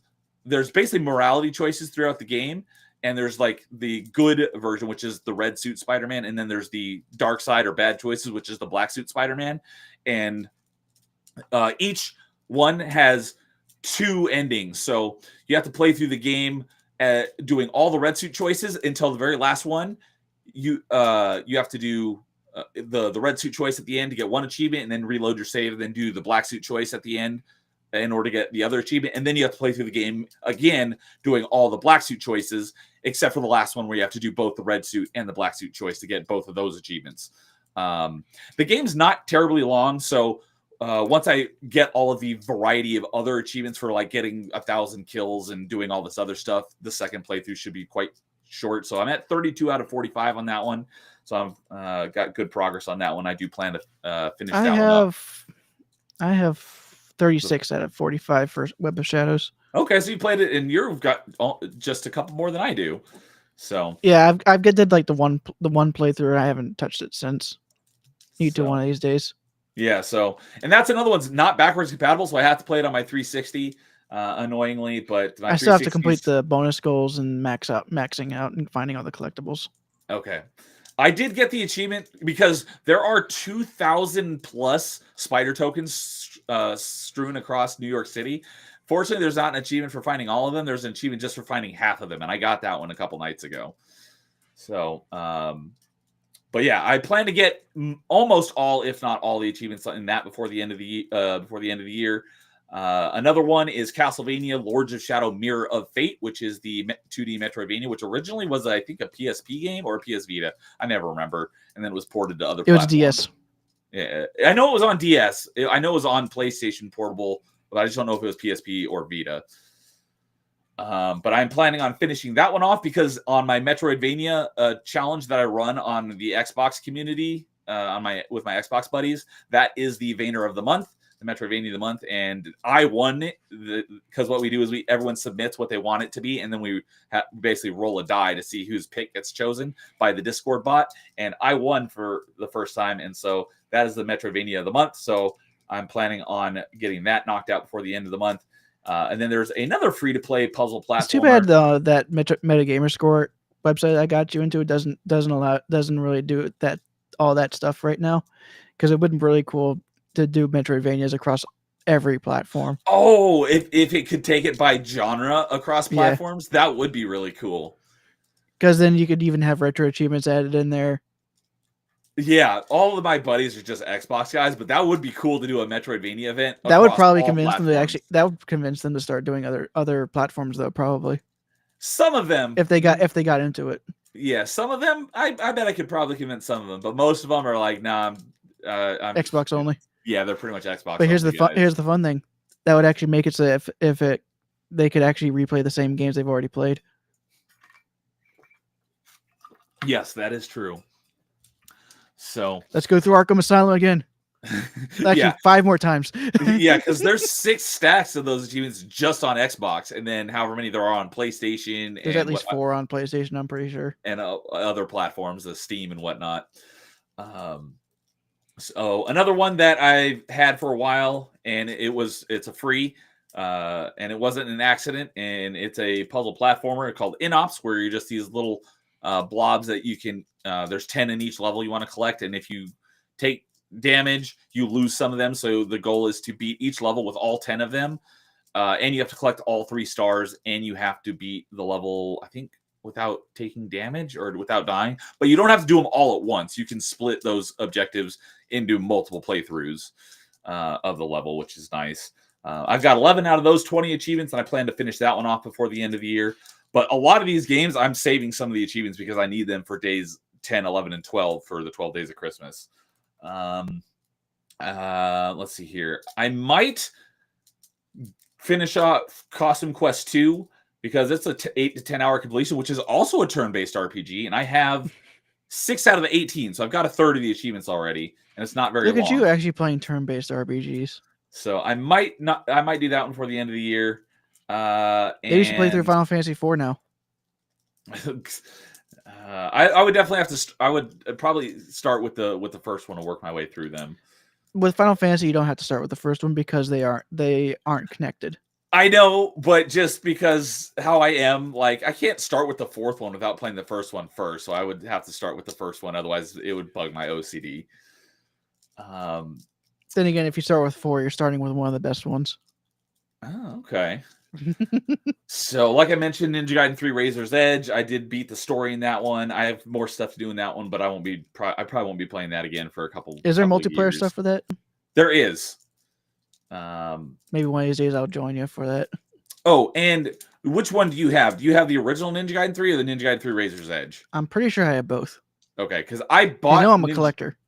I bought Ninja Gaiden 3 because Ninja Gaiden Black and Ninja Gaiden 2 are some of my favorite games of all time, and Ninja Gaiden 3 basically shadow dropped without any announcement, any warning, or anything, which I should have known was a huge red flag. And so I went out and bought it like the day I didn't even know it was out. It had come out a couple days ago, and I went out and bought it because I was so excited, and it was terrible. So after I beat it, I returned it. But then they re-released it as Razor's Edge, and it's definitely better. It's still not as good as anywhere near as good as Black or 2, but it's better than what it was. And that's the one that I have access to because that version was given out as games with gold. So if you have Razor's Edge, definitely be open to doing some of the multiplayer stuff with you. If it's possible to do with 2 people, I don't know. I do know that there are co-op trials that you have to do with 2 people, and doing it with the AI as your co-op partner is nearly impossible because your co-op partner AI is retarded. It's like going through Resident Evil 5 on highest difficulty with the AI partner. So I'd definitely be up for doing that with you. Another one that I'm planning on probably, I don't know if I'm going to complete it, but I might because it's a short completion. 8 to 11 hours is totally reliable delivery service, which I've got 13 out of 27. So I've got about half of that. And Bloodstained Ritual of the Night. I did beat it a number of years ago, but they added a DLC to it a few earlier this year. I think it came out in like September. And the DLC is terrible, so I'm dreading playing it. I hate this DLC with a passion. I think I gave it like a 0.5 out of 5. I hate it. But I'm going to knock that out and get the DLC is not terribly long, but I have to trudge through it and get that completion. I'm planning on getting that completed before the end of the year as well. So that about covers all of my Xbox stuff over the course of November and what I'm planning to get done in December. But I do want to go over the 12 Days of Christmas real quick, but I will go ahead and let you talk about some stuff before I do that. I've only got 2 games anyway, so. Okay. Yeah, go ahead and finish off your 2 games, then I'll talk about 12 Days of Christmas, and then we can talk about some other stuff, just general Xbox stuff or Game Awards or whatever. Yeah, I don't have much to talk about after the achievement stuff, so. Okay. Well, I just started playing this game because I was like, you know what? I've only got 1 DS game on my mastery completion, so I started playing this game, and it was the new Super Mario Brothers.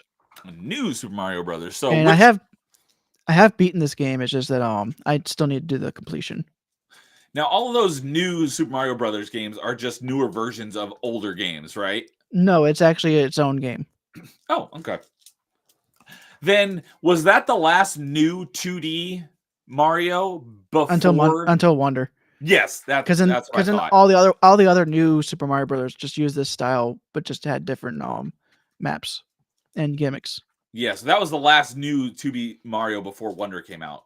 Yeah, Was Wonder this year or was that well, last you year? said I mean Wii 2 and the Wii U game, they still were their own games. It's just that it's kind of hard figuring out which one is which. But those are the 3D ones, right? Like Galaxy and Galaxy 2 and No, stuff. those are all 2D like this one. Oh, okay. I did not know It's that. just that they're the same style and they just kind of iterated. They didn't really do anything other than just adding a new power up. Okay. I think we had the propeller suit. 2 had the golden flower, which made it so you can turn everything into coins. And there was like a thing where if you collected enough coins, it would change the title screen, but it required so much grinding that nobody ever did it. And then Wii U just was just the Wii U. Okay. It's like there was a release title, and like, why is this a release title to try and get people to buy the console if it's just a 2D Mario game? So I think it was last year, but it seems like it just came out. Was Mario Wonder last year or was that this year? I can't remember. I never picked it up. It feels like it only came out a few months ago, but I'm almost positive it was last year. I could have swore it was this year. Wonder. October 2023. Yep. I was like, I swear it was last year. I remember James and Kay doing their Mario Sonic stream because that new Sonic game came out like the same week and they're going back and forth. I was like, I swear that was around Halloween of last year. And yeah, it was. And for them, and the only reason why they actually really liked Wonder is because they were comparing it directly against the Sonic game, which apparently it was not very good. And then after a while, I think Wonder is kind of soured on some people because it's not as good as people were saying it was when it came out. Yeah, because I know a lot of people were praising it, but yeah, I think a lot after the hype wore off, some people realized the new game maybe it's not as good as I thought it was. After the new game smell wore off. Yes, after the new game smell wore off. It's the opposite of what happens with Halo. New game sucks. 2 games ago was better. Yeah. No, reject modernity, embrace tradition, right? Yeah. Now people are saying that Halo 4 was in its entirety was actually good. I never thought Halo 4 was bad. I didn't like it as much as the original trilogy, but I didn't think it was bad. I mean, I think the single player was actually really good. It's just the multiplayer was just meh. I don't think I ever even played the Halo 4 multiplayer. I only played the single player. I played it for a little bit, and the multiplayer in the MCC sometimes. So, it's kind of funny that Nintendo games get the opposite effect where it's like the new game's the best thing, and then after a while it's like, oh, old game's still better. So, so new Super Mario Brothers. Yeah. Did you start that? I started that this month, yeah. Okay. And it's the first time I've actually played this version. Okay. So that wasn't something you had done a long time ago, and then they added more achievements. This is the first time you're playing that for retro or just at all. At all, yeah. Okay. And luckily, it doesn't do a whole lot with the 2 screens, so it's not that complicated for it. Like the main thing you're using for the touch screen for is like changing which world you're on, or using the item in your inventory. You know how in the Super Mario world, whenever you get damaged and you had an item in stock, it would come down when you got hit. Okay, yeah, I know what you're talking about. Instead, in this one, it only comes out whenever you tap the screen. Okay. So. Oh, that's what I was going to say earlier when you're talking about playing DS games on a controller for Metroid Prime. It's kind of wonky. It's kind of like I don't know if it was on Achievement Chasers or on another stream, but I spent a couple of hours while I was doing it was around the time that I started playing Metroid Prime 2 for achievements, or it might have been right after I beat it. I was like, because I want to play through Prime 3 again before before Prime 4 comes out. And I was like, I would like to play it on here and do it on stream right? Yeah. Because obviously I don't have any way to stream my actual Wii, so I If can you have play a it. Wii U, you could do that.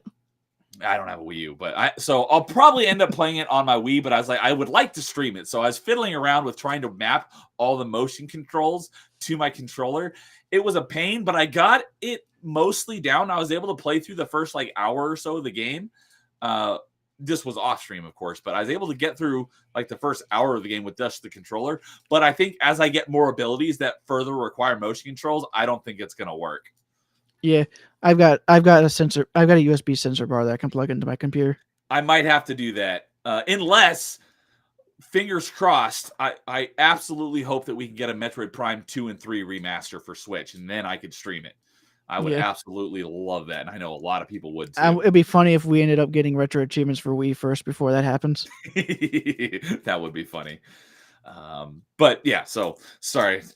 So on New Super Mario Brothers, are you still working on it, or have you mastered it? I'm already? still working on it. I just need to. I've got beaten the game because the way that the worlds work is that you have one, you go through world 1, world 2, but then it splits off between 3 and 4. You have to beat the castle boss in a different way to go to world 4. If you just beat them like normal, beat it one way to go to world 3 and then beat another way to go to world 5, sort of thing. World 4. But then world 3 and world 4 end up going to world 5. Okay, gotcha. And then 5 does the same thing for 6 and 7, and then 8. Then they end up at 8. Okay. So I kind of I did they have achievements for just beating all the levels and getting all the exits. And they of course have the achievements for getting all the gold coins, which are the collectibles. Because you got 3 gold coins in every level. Okay. That you have to collect and then there's an achievement for getting to the top of the flagpole on every level. That's the one that's a pain in the butt because you have to do that in one session at a time for each world. Oh. Because it doesn't get tracked in game, so they kind of had to do it that way. Gotcha. So you have to do the whole world in one go. And the best way to get to the top of the flagpole is to use the mini mushroom. Yeah, because if you miss it and you don't get to the top, can you just replay that level? Yeah, you can just replay the level. Okay, so you don't have to go. Because like Super Mario World, where you just choose which level you're on from the overworld. Okay, so it's not like the old you had to go Mario and redo games. The whole world. That would really suck. Yeah, but because of that, it's not too terrible. And the way I do it, especially now that you have because you can't save anywhere you are until you beat the game. Because until you beat the game, you can only save whenever you beat a castle or when you spend those gold coins to unlock something. Okay. So I pretty much after the first 4 worlds of trying, or actually, first 4 worlds of actually trying to do every achievement in each world, I was like, screw this! I'll just wait until I can finally get the save at any point. So I now have it saved, so I have the mini mushroom and a mini mushroom saved. So it makes getting to the top of the flagpole easier. Okay. And what is it exactly? Is it about the mini mushroom that makes it easier? You just jump higher and you're floatier. Okay. So it makes the getting to the top of the flagpole much easier for most levels. So so how many achievements does it have, and how many do you have so far? Let me see now. I'm not on my profile right now. I'm still on Doom 64 with retro achievements. If you had it up, how many achievements are there for Doom 64? Well, I just moved back, but for New Super Mario Brothers, I have 38 out of 58. 38 out of 58. Okay. Yeah. And Doom 64 has 88 achievements. 88. All right, cool. But there's like an achievement for all 32 levels and 3 different ways. Okay. So that should tell you what most of the achievements are. It seems like pretty straightforward. It is a straightforward achievement list, but so is the New Super Mario Brothers. Because again, most of those you got like three sets of each achievement for each world, which is that's 24 of the achievements right there. Then most of the other ones are like doing specific, finding a secret area and some of the levels, beating Bowser in certain ways. Trying to remember some of the other ones.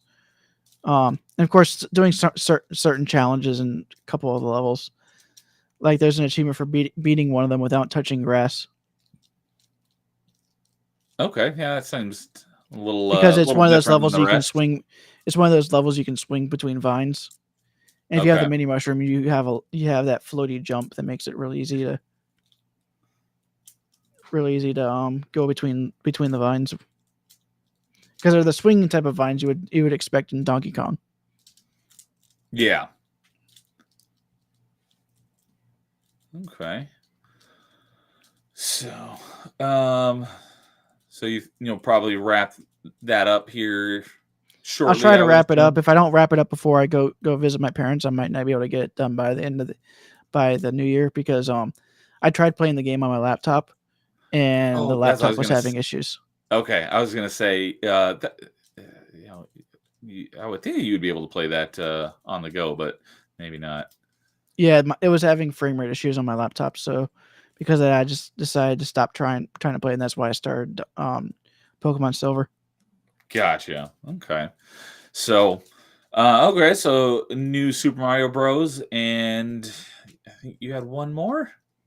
Yep, I have one more, and that's the one I'm currently streaming. And I was playing it about 30 minutes before this stream, and that is Legend of Zelda Wind Waker. The worst Zelda game of all time. No, for me, it's number 6, so it's I know just right. Kay's not here, but that was just a It's dig right at Kay. outside my top 5. Yeah, no, it's not that bad. There's just a couple gripes that I have with it, but I've gone into that in depth Of on other course, streams. for me, the main reason why I don't like it is because as someone who likes to 100% the game, I hate the Nintendo Gallery system. And that's The what? Nintendo Gallery. That's where you have to take pictures of every character in the game. I forgot about that. By the way, Thank you for reminding me about that. So I have another point against it when I argue on why it's not not in even my top 10 Zelda games. But because of just to let you know, there are achievements for the Nintendo Gallery in this game. Of course there are. So for on retro achievements, but I mean, it's like the developers put that in there. They would want you to do it. Yeah, I'm pretty sure. I'll have to go boot up my copy of Wind Waker. I'm pretty sure though that I did get all the pictures back when I played it. But like I said, I've said a number of times, and I think I've said it just recently. Wind Waker, I played it the one time when it came out, and I haven't played it since. So when I played, I'm the same way. So it'll be my first time playing it again since it came out. One good thing about the Nintendo Gallery though is that because there is an achievement for beating the game with 3 hearts and 1 bottle. So I'll probably leaving that for a second playthrough. If I miss any of the missables for the Nintendo Gallery, I can do it in the second playthrough because that's one of the things that you can carry over in a new game plus type thing. Oh, so you can go get and if you do a new game type, and if you do a new game plus, it also gives you the deluxe pictograph at the very beginning of the game. What's the difference between the deluxe and the standard one? Color. Oh, okay. And if you don't have the deluxe, if you don't have colored pictures, you can't get the figures. And you can't even get the deluxe pictograph until after the second dungeon. Okay. So, I mean, luckily those 2 bosses you have rematches later on in the game. Oh, so you can get the picture of those ones since you would have missed it the first time since you didn't have the deluxe pictograph. That's right. So, yeah, so let's just say I'm gonna be spending Saturday stream just taking pictures of everybody that I can right now. Yeah, a lot of people so love Wind Waker. It's like it's okay. It's not great. It's not terrible. It's just very in the sailing is so slow. The sailing is so slow. It's having to change the direction all the time of the wind in order to get where you want to go. The fact that they had to add something to be able to go sailing faster in the remake tells you all you need to know. Yep. You know how little they had to do for Twilight Princess when they remade it? Nothing. They just upgraded the visuals. Yeah.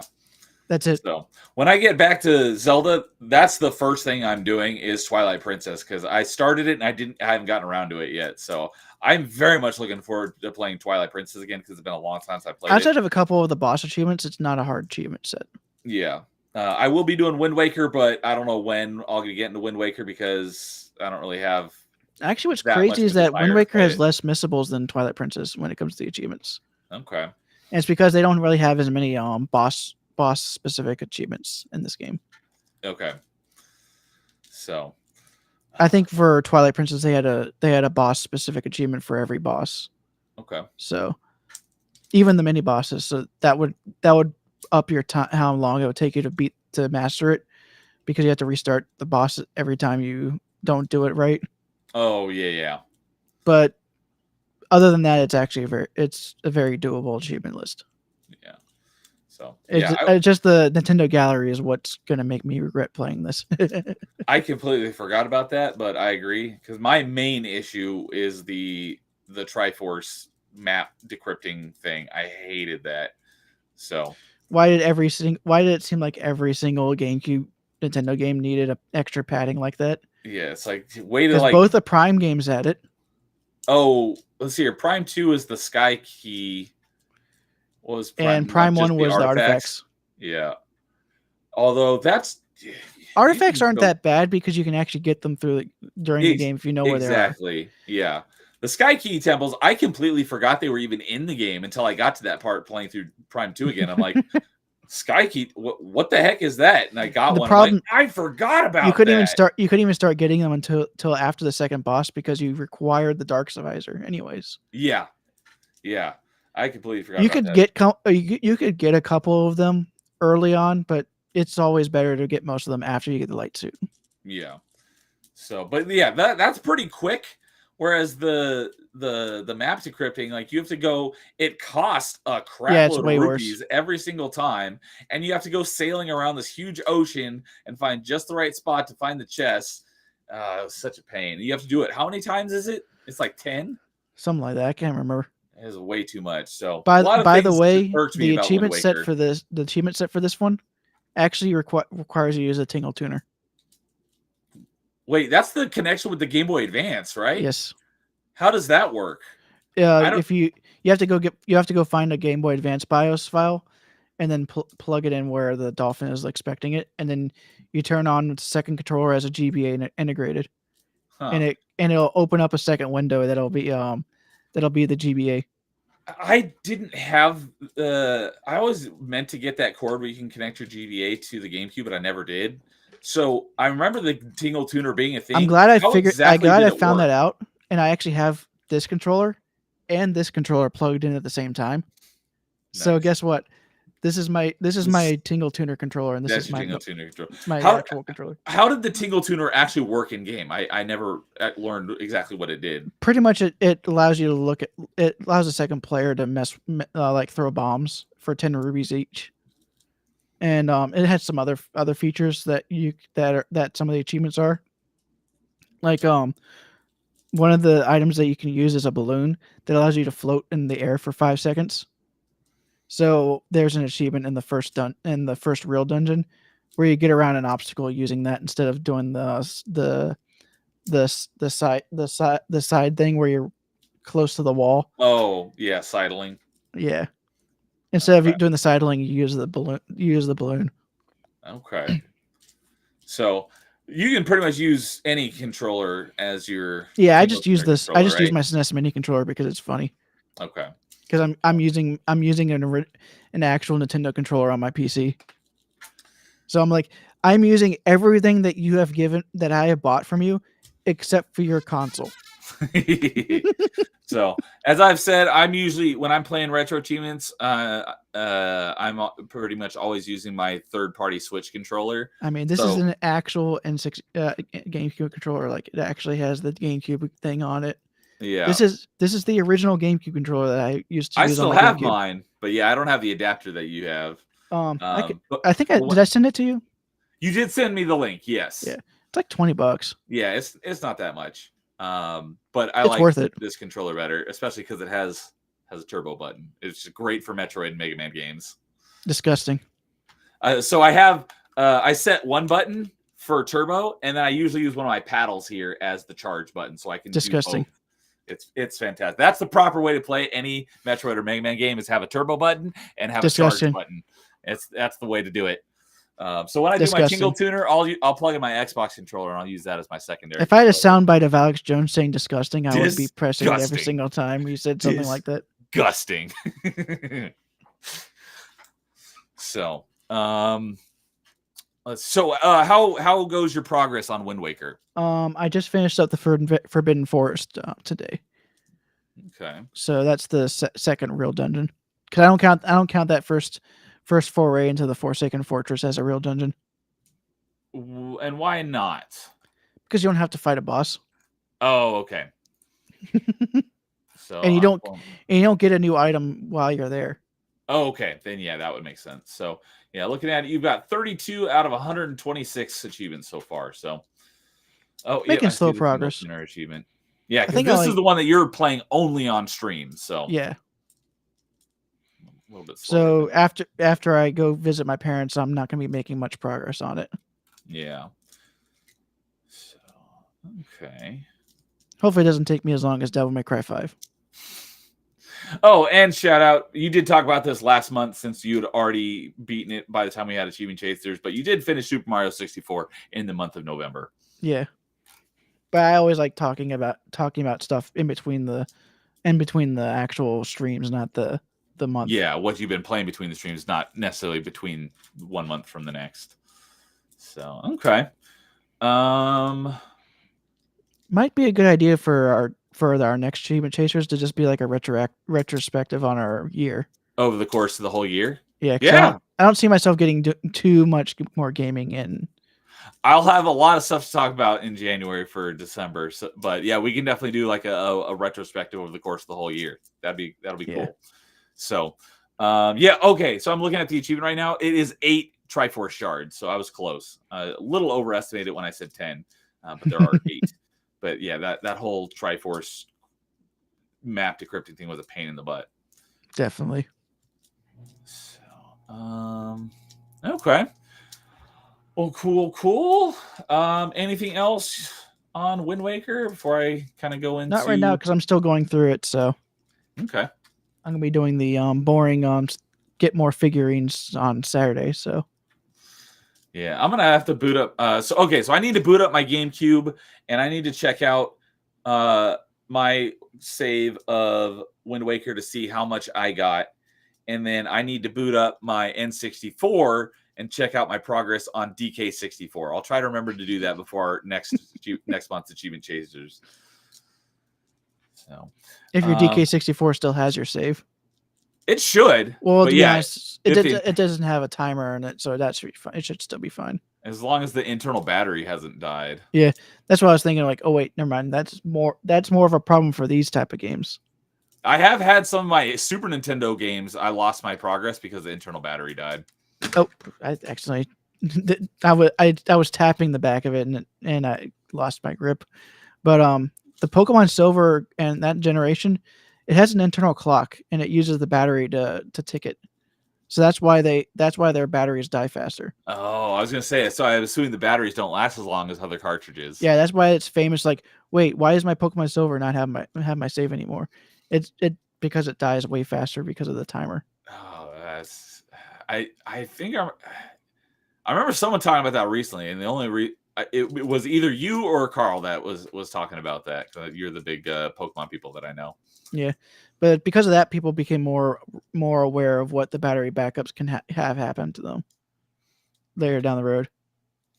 Although it's not too terrible to change them, it's just that people became more aware after the Pokemon games had it happen. Yeah, so can you swap out the internal battery on those? You can. It's just that usually you lose your data. I was going to say, as soon as you take the battery out, I'm assuming you lose all your progress. But nowadays, there's ways to be able to rip your save data off.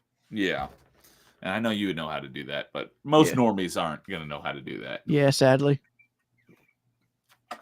So, all right.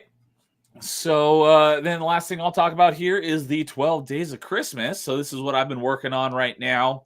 And as I mentioned, True Achievements does a lot of community events, and this is most everyone's favorite event, and they do it every December. Is the 12 Days of Christmas. I streamed the entirety of my achievement hunting for 12 Days of Christmas last year, but this year I was like, I can't, because I'm trying to get so much stuff done this month. I'm like, I can't work on this only when I'm streaming, so I was like, I'm not going to stream it this year. But it's the 12th, so we have all 12 days revealed now. I'm currently working on day 10, but I just kind of want to breeze through the what all of the events are for each day. So for anyone who doesn't know, the 12 Days of Christmas is on day 1. You have to get one achievement that meets whatever day 1's criteria is. Day 2 is get 2 achievements of whatever day 2's criteria is. Day 3 is 3 achievements of whatever day 3's achievement criteria is, and so on through day 12. So day 1 was earn 1 achievement in a DLC or title update. So I got that completed with beat the par score on Tip of the Spear in Halo Reach when we played Halo Reach that day. So because the Reach counts as a DLC in Master Chief Collection. Day challenge. How dare Insidious Bliss kill us while we were in the Falcons? Yeah, and yeah, because we did that on December 1st, so that was perfect for that to be one of the challenge for day 1. So every achievement that I got that day counted towards that bonus. So day 2 was earn 2 achievements where the achievement name contains 2 or more numbers. And so that puzzle platforming game I mentioned earlier called InOps, where you're these little circles that you get up to 10 of them in the level, and you can combine into one big one so that it's easier to control. But I got 2 achievements in that one because each of those achievements had the number 50 in the achievement title. Day 3 was earned. If there was an achievement for Sierra 117. No, I'm pretty sure. I'm pretty sure I already have that one. I'm just saying. So, but yeah, if I didn't already have it, then was it only the name or was it description also? That one was the name. Achievement name contains 2 or more numbers, so Gotcha. the name has to have it, not the description. There are sometimes achievements where it counts in the name or the description, but it's usually either. That's why I asked, because I know there's sometimes the rules is for both. It's usually the achievement name or the game name, but occasionally it will include the description, but not usually. Day 3 was earn 3 achievements where the achievement name contains the word and or the word the. So does the ampersand and work?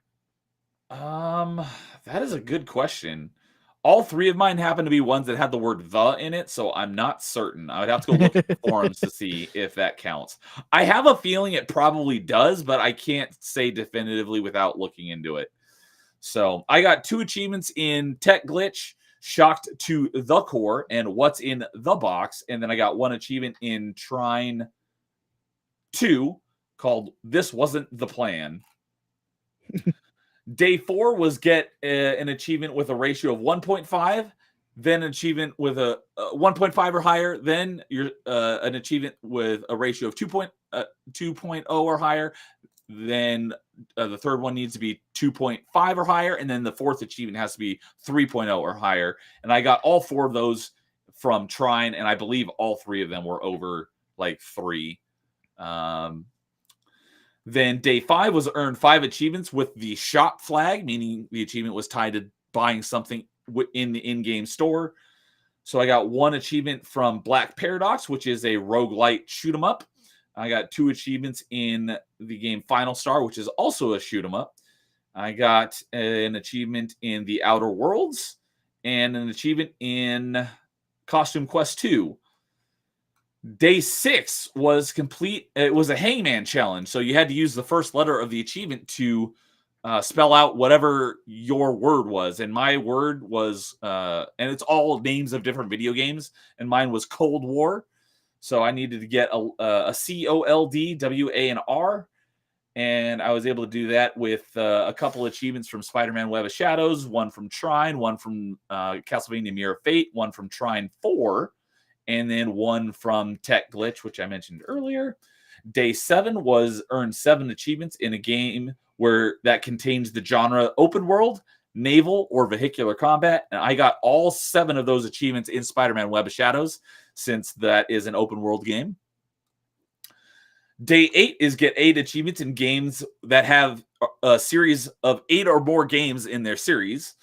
And so I used Spider-Man Web of Shadows to get 7 out of 8 because there are 8 or more games in the Spider-Man series. And then the last one I did was Minecraft, because Minecraft just released another title update with one more achievement. So I had to get that last achievement again in order to get the completion for it again. Day 9 was earn 9 achievements that have the letters LL back to back. So like the word all, ALL. You have to have 9 achievements that contain LL back to back. So I got 2 in Trine. I got 1 in Trine 4. I got 1 in Tech Glitch, 1 in Minecraft Dungeons, 1 in Child of Light, that Ubisoft turn-based RPG I mentioned. And that's why I was playing Gears of War 3 last night, is because I got the achievement for getting all the cog tags, which was Remember the Fallen. So there's 2 L's in Fallen. And then I got 2 achievements in Dishonored, and I just got that today. Wall of Sparks and Well-Mannered. And I'm currently working on day 10, which is earn 10 achievements where the game or achievement name is in all caps. So I've only got 1 in that one, so I have 9 to go. But I got an achievement in Doom 3 because the word Doom is capitalized. I'm planning on getting all 10 in Doom 3, but I may have to switch to some other games because the Doom 3 achievements are really stingy, and you don't get a lot of them until very late in the game. Yeah, and most of the achievements are for beating the games, beating the different campaigns. Yeah, so I've got some other games that I can resort to if need be. Because I still have basically all those ACA Neo Geo games count, but I only have, out of all those ACA Neo Geo games I think there's only 3 or 4 achievements I have left in all of them, and then I'll have them all completed. So, I just go for the completion as soon as I start them. Well, the two that out of all those ACA, I think I talked about this last month, but the ACA Neo Geos, I bought when they first started releasing them, I bought like 8 of them because they're like $4 each and they're super quick completions without even looking at them. And I think half of the ones I bought were fighting games, and I didn't know it until after the fact. And I hate fighting games. So one of them, I still have 1 more achievement left, and then the other one is Ghost Pilots, which is actually a shoot 'em up, a lot like Raiden or Arrow Fighters. It's not bad, but it's pretty difficult. So it's one of the more harder ACA Neo Geo games. A couple of them are hard. Yeah. So I also have Unsighted, which is in all caps, which is a isometric Metroidvania, which I've been meaning to get back to. It hasn't pulled me in. So I don't think I'll be playing it before the end of the month, but I do need to play through it and at least get the story completion because it is a Metroidvania. But it just hasn't really pulled me in. It's okay. It's not bad. It just hasn't got its hooks in me. It's funny. The other one that I might get a few achievements in is F1 2018, but there's only 1 letter in the game title, and that's the letter F, but it's capitalized, so it counts. The Black Paradox, which is that roguelike shoot 'em up that I mentioned, it's actually a pretty good game. The progression is just super slow. And I've gotten all the easy achievements so far, so all the ones that I have are more grindy. And then another one that I could use is the 2014 Thief game, which I started a long time ago, and it's just I haven't really cared for the game that much. And I've heard that's the only Thief game I've played, and people who are Thief fans say that game is the worst in the franchise by far. I don't have anything to compare it with, but I haven't really enjoyed it, and so that's why I still only have like 8 out of the 50 achievements. The last time I got an achievement in it was like 12 Days of Christmas, like 2 or 3 years ago. But I could use that one for some achievements as well for day 10. So day 11, which I haven't started yet because I'm still on day 10, is earn 11 achievements where the achievement name contains the special character question mark, exclamation mark, period, or apostrophe. So I'm going to be that in-ops game that I mentioned where you're the little circles that with eyes, that's a puzzle platformer. I have 11 out of the 20 achievements, and every single one of those achievements ends in a period, so they all count towards it. So I'm going to get the last 9 achievements in that game, getting the completion in that, which will knock out 9 out of the 11 achievements, and I'll just need 2 more achievements, and I've got a bunch of achievements in Trine 2 and Trine 4 that counts. That day 11 will probably be a lot easier than day 10. And then day 12, which was just revealed today, is earn 12 achievements with the cumulative achievement flag. So that's achievements that are like, get 50 kills with this type of weapon or do this action 20 times. Any one of those type of achievements is a cumulative. Get a million gold. get 1,000,000 gold, earn 10,000 credits, anything like that. And I've made a list of games that, or made a list of achievements that are pretty easy to get. And that I put 24 in that. So I've got more than double the amount I need. So day 12 shouldn't be too difficult either. I think day 10 is, out of the last 3 days I have left, I think day 10 is going to be the most difficult. But so far, out of all the days, I think none of them have been too terribly hard, but I'd say probably day 9, the one I just finished earlier today, was probably the most difficult. That's the one with the double L's back to back. Just because I had so little to choose, a lot less to choose from. Because just like last year, I'm trying to not start any new games. I'm only using my games I've started that I haven't completed. And like I said, I'm getting close to getting back to 91%. So I don't have a lot of achievements to choose from because my locked achievement pool is relatively small. Yeah. So each year I go on without starting all these games I'm backlogging makes the 12 Days of Christmas more and more difficult. I did get this close to starting a new game for, what was it, day 5 or day 6? Because it would have been a bunch of super easy achievements that would have met the requirement needed for that day, like super easy. But I was like, nope, I'm going to stick to just the games that I have. And I stuck to it and I did it. But I don't think I'm going to need to start anything because I've written out what achievements I'm planning on getting for all of them, and they shouldn't be too difficult. So next year, I should, knock on wood, I should absolutely have started all my new games. So next year's 12 Days of Christmas should be super easy because I'll have crap loads of games to pick from. So that sums it up for the 12 Days of Christmas event. So with that, I think that kind of wraps it up for achievements. Is there anything video game news, anything at all that you want to talk about for a little bit before we ended here? Well, I just found out that Astrobot won Game of the Year. Ooh, okay, cool. I was not expecting a good game to actually be the one that actually wins. Yeah, I'm not surprised by that because from everything I heard, that looked like a great game. But I was watching the Game Awards, however long it had started before we started this stream, probably about an hour. And I was very excited to see that Action Game was won by Black Myth Wukong because I haven't played it yet since it hasn't come out on Xbox. But that has been like my most anticipated, if not my only anticipated game for like 3 years now. And I'm still upset that it's not out on Xbox. I'm hoping by the time I get around to starting all my new games, Wukong will finally be on Xbox because I'm very much looking forward to playing that game. So I was excited to see that one win Action Game of the Year. Gotcha. I know another game that I have started and I put a little bit of time in. I just got an achievement in 12 Days of Christmas, but it's another one that I have to go. It's one of those ones in the backlog that I'm going to go play through at some point, very possibly soon, in order to get back to my 91%. Is Outer Worlds, and Outer Worlds 2 just got it got officially announced, but we finally got to see a little bit of it from Game Awards. And were you expecting anything crazy? It was going to be just more of the same. Yeah.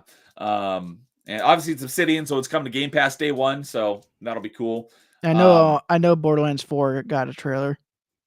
Yeah, Borderlands 4 got a trailer. Which is kind of sad because Borderlands 3 does have the best gunplay. It's just the story and the characters are complete trash. Yeah, I haven't played Borderlands 3 yet, but that's very likely to change soon. Borderlands 3, play it with friends. It actually makes it tolerable. Well, that's the thing is, I don't know if I talked about it on Achievement Chasers, but I know I've mentioned it many times on streams, is that Borderlands, I have a love-hate relationship with it because it's a blast with friends, but I ended up playing 90% of Borderlands 1 and 2 solo, and I hated it because it sucked playing solo. I actually like playing this Borderlands games solo, but then they have those super bosses that require you to either grind out to be overpowered or to have friends. Yeah. Cromerax was Borderlands 1, and then Terramorphous was Borderlands 2. Mm-hmm.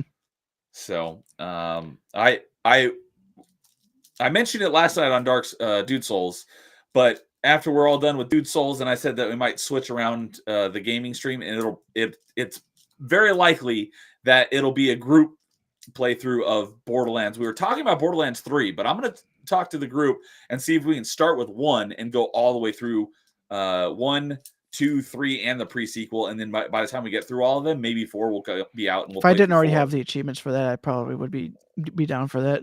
Okay. But I already have every single Borderlands achievement, I think. So I played Borderlands 1 and 2 on 360. I have not played the Xbox One versions, though. Have you played the Xbox One versions? Okay. Let me check. It's been a while since I actually looked at that. Let me check. Because I have them, but I was like, I have no intention of playing them because I didn't enjoy playing a solo. But I was like, I'm happy to play through it again if I have a group that's like, I will absolutely sit down and we will play through the whole game in co-op. I will play them again, but not unless I have a group that's dedicated to going through it. So that's likely what my gaming stream will be sometime next year. Is we'll going through all the Borderlands games in co-op on stream. The only games I'm missing are the Tiny Tina's Wonderlands. Oh, the standalone ones. Yeah, and the new Tales from Borderlands. The new well, that's not that that's a point and click adventure. Yeah, so there's really also a Tiny Tina's Assault on Dragon Keep, a Wonderlands one-shot adventure. Yeah, that was the Borderlands 2 DLC just split out into its own standalone game. So I haven't done that. So oh, you know what? I just realized because I just picked up the So this happened after what was it? I think it was the last episode of Party Chat. Because Jason was talking about how much he loves Borderlands and he's put like 400 hours into Borderlands 3. And I was like, if I had a group to play it with, I would play it, but I'm not going to play it solo. He's like, I'll play it with you. So like, okay. I looked into whenever I took off the inclusion settings to being all, there's only one version of the one stack I don't have on Xbox. That's not the Tiny Tina or the New Tales. And that is Borderlands. The original Borderlands for 360, but the Japanese version. Oh, okay. I was going to guess the 360 version of the pre-sequel. No, I've got that one completed. Okay. So the Japanese version is the only one that you haven't done. And I don't think I'll ever do that one. Yeah. Bummer. But if you're doing it on PlayStation, though, I probably would have jumped on it. Nah. Although Borderlands 3 is crossplay, but Borderlands 1 and 2 are not. I don't remember it being crossplay. They must have added it recently. It might have, because we were looking into it, and that's why I was like, you know what? All right, if we're gonna do this, I will look into it. I'll put it on my wish list. And the Borderlands games were all on sale as part of the Black Friday sale, and I already had, I think I had Borderlands 1 and 2, the Xbox One versions. I just had no intention of playing them, so I was like, I'll just buy Borderlands 3. Because it was on sale for like $6, and I just need all the DLC. But it's got 2 season passes, and the season passes are like $50 each. I'm like, dear Lord, that's insane. So, and the season passes weren't on that much of a sale. Only the game was. And the other thing I played. Okay, it was back in 2021. That was after I had played through the game, if I remember correctly. Okay. But I played, and it does everything but PlayStation pretty much. Okay. Oh, it was around the same time as I'd beaten the game. Huh. Yeah, actually, it was right before I'd played through the game. Because I played through it in July 2021. They added the news article was June 2021. Oh, on when they added the crossplay? Yeah. Oh, okay.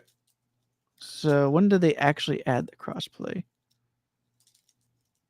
Oh, that was just the announcement that they're adding it. Yeah. When did it actually it was available now. Okay, then run. It was available when they made the announcement. Yeah, so I had started playing it right after the crossplay functionality, but I didn't use it because all my friends were still on Xbox at the time. Gotcha. So, but I had played Tales from the Borderlands, but I hadn't played new Tales from the Borderlands yet. So that's been on my wish list forever, and it often goes on sale for 50% off. But that's still $20 down from $40. I've got it physically, so I can play it eventually. I just haven't taken the time to. So I've had that on my wish list, and so I was like, you know what? I'll throw Borderlands and the 3 and its DLC in my wish list. And like I said, the Borderlands 3 game was on sale for like $6, but the DLC wasn't on sale very much. So I was like, you know what? I'll just keep an eye on it. But the DLC is actually the best part of that game when it comes to the story. So here's the funny thing, though, is the game with all the DLC and the new Tales from the Borderlands would have cost, even on their a pretty decent discount, it still would have been like 60 or 70 bucks. Probably about 60 bucks. So what I has happened to stumble upon is the Pandora's Box collection, which is literally everything. It's Borderlands 1, Borderlands 2, pre-sequel, Tales from the Borderlands, new Tales from the Borderlands, Borderlands 3, and all of the DLC for all of those games for $37.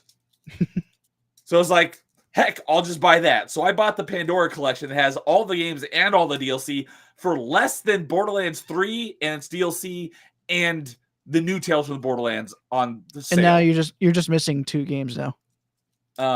So those standalone ones, like the Tiny Tina's games. The Tiny Tina ones. I didn't even realize until you just said it. I'm like, oh shoot, I just realized I didn't get those ones. Unless they're actually part of it and I didn't realize it, but I don't think that they were. So maybe I'll keep an eye on those if they want to play through those as well. But if I can convince them to start with Borderlands 1, then I will be happy to play through all of them. I just don't want to do them solo. But yeah, it's funny. For the whole entire box set with all the games in their DLC was $37 because it was like 80, 85% off. But the games themselves were only like 60% off. So it was less money to buy all of the games in DLC than just Borderlands 3 in its DLC and new Tales from the Borderlands. I thought that was pretty... that was comical. Let's see here. Can I find... Does it not... Why does it not list the bundle?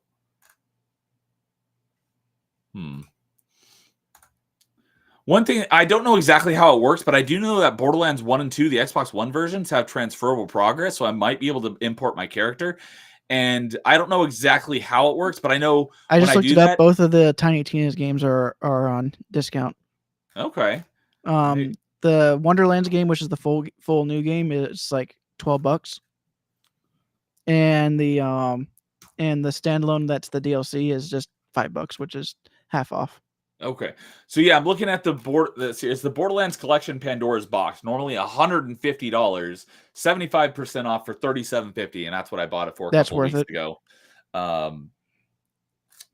yeah, I just realized that it does not include those Tiny Tina games. I didn't even realize that. Well, you just have to spend $17 more and you'll get the entire collection. Yeah. But yeah, for that, it was a steal basically for all those. Now that I've got, but I already own the Wonderlands game for physically, so I would just have to buy the repackaging of the DLC. Kind of weird that they did that. There's the series. So, yeah, Tiny Tina's Wonderland and Salt and Dragon Keep. I will take a look at those now that I've got people who said that they are interested in playing together. Oh, and I'll add Borderlands 4 to my watch list as well. So, yeah. Also, apparently the season pass for Wonderlands is also on sale. Oh, there's for $6. Down from 30. Tiny Tina's Assault on Dragon Keep is Wonderlands. Right, but I'm just looking at that one right now, and it's 40 to 50 hours. That was a DLC for Borderlands 2, and it was because they require you to level up a lot. Oh, okay. But it's probably still faster than what it would be in the original game. What I was going to say a second ago was that you can import your characters in Borderlands 1 and 2 from your 360 save, and I know that it's going to auto unlock some achievements, but I don't know how many. But that should make the progress a bit faster. But yeah, Tiny Tina's Assault on Dragon Keep is $10 down on sale, 50% down to $5. So, and then the Tiny Tina's Wonderland, which is also a 50 to 60 hour completion it has 4 DLCs. And that is a full $60 game is down to $12. Yeah, that's what I was saying. And then the DLC and the season pass is $6. So that is a discount of 80%, and it has its own season pass. Interesting. So, It's probably because of the Borderlands 4 announcement. So there's the base game is 39 achievements for 1,000 gamer score, and then with the DLC there's 47 achievements, so there's only 8 achievements worth 80 points. The total game is 1,080 gamer score. So all these DLC achievements only cover 80 gamer score. That's lame. That's with why I 4 like DLCs, that should easily be at least like 200 gamer score per DLC. That's why I prefer metagamer score. But they are 1 to 2 hours each. So yeah, the season pass is 30. Wow, 30. That's what you're saying. The season pass is $30 for those 8 achievements worth 80 gamer score, and it's like 8 hours. That's ridiculous. On sale for $6. So I'm wondering if there's a bundle of the game and the DLC for Probably at a discounted rate. So I'll take a look at that here after the stream. I'll probably just buy the season pass since I already own the game physically. Yeah, that makes sense for you. So, yeah. All right. Well, since this is the end of the year and our last stream, anything that you're looking forward to next year? Not that I can think of at this exact moment, because I just kind of, I mean, I only played one new game this year, and that was Astrobot.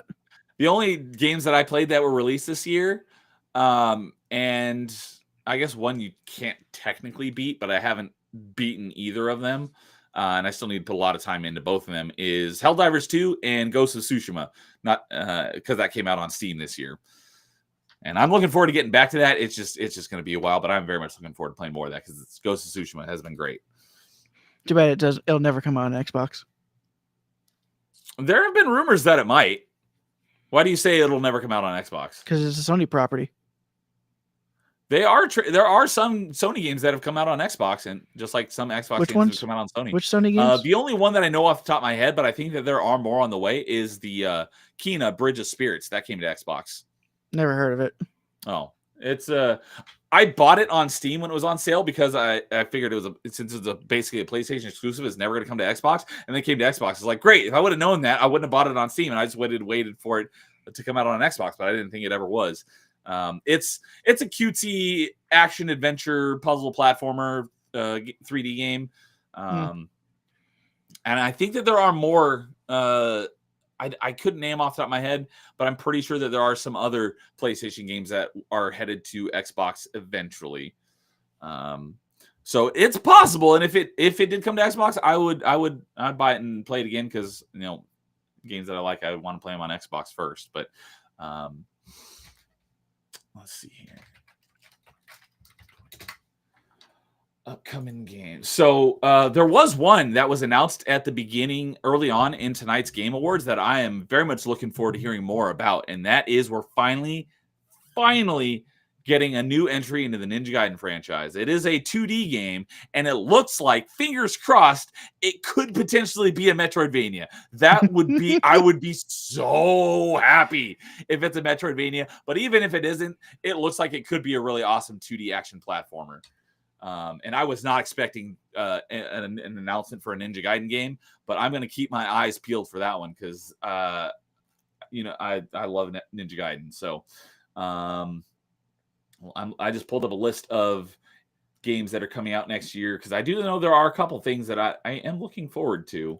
I can't remember off the top of my head because I didn't write anything down. I kind of just sprung this literally on both of us at this last second. I didn't even think about it until I was like, you know what are you looking forward to at the coming up next year? I probably should have written some things Paul down. says something about Catley. I don't know what that is. Paul saying I'm excited for Catley. I did see the trailer for that, but it was like a cinematic type trailer, so we have no idea what that game is going to be at all, but it did have a lot of cute cats, so I can't begrudge you for that one. It did look cute. So let's see here.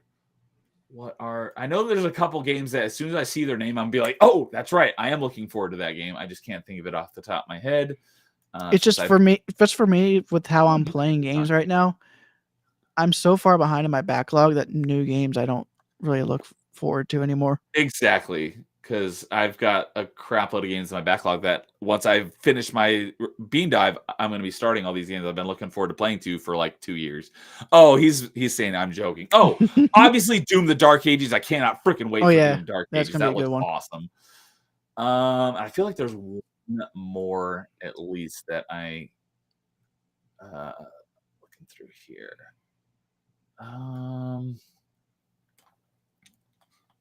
Discord's distracting me because I'm getting pings from people. Paul said something about the Elden Ring spinoff. That means you got to play Elden Ring soon, so we can all get it. And Elden. We were talking about that before the stream started. Yeah. Elden Ring, Night Rain or something like that. Night Rain, yeah, that does look pretty cool. It's a co-op standalone Elden Ring game. That looks like that could be a great game to play. As I wouldn't mind doing that with you guys on co-op. You and the company boys. It looked like, based on that trailer, it looked like it was 3 players only, but we haven't gotten any official anything about it, so we don't know. I guess Insidious is out then. It looks like it's 3 players, but once I start all my new games, I would be happy to play that game with you guys. That would be fun. Just make sure that I'm the one that is the one that's going to be using the big sword. Because I know Paul's in your server, so I know he saw that meme that I posted last night. Oh, the Simpson ones from good old great sword. Nothing beats that. Yeah. Where? Oh, I did mention this on a recent stream. It's probably one that no one has heard of, but it's called MEO, which is an acronym for Memories in Orbit. It's a Metroidvania. I'm looking forward to that one. What is this? Yeah, Paul, I can deal with his shenanigans in Halo. I don't think I can deal with his shenanigans in an Elden Ring type game. So let's see here. Oh, Sidious is out because it'll just be you, me, and Paul if it's 3 players. Let's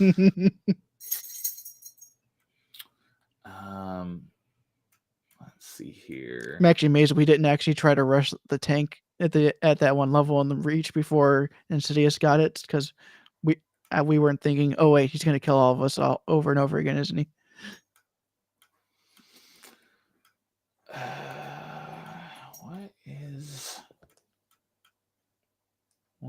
I swear that there's one other game I have in my mind that I can't remember what it's called that I'm looking forward to.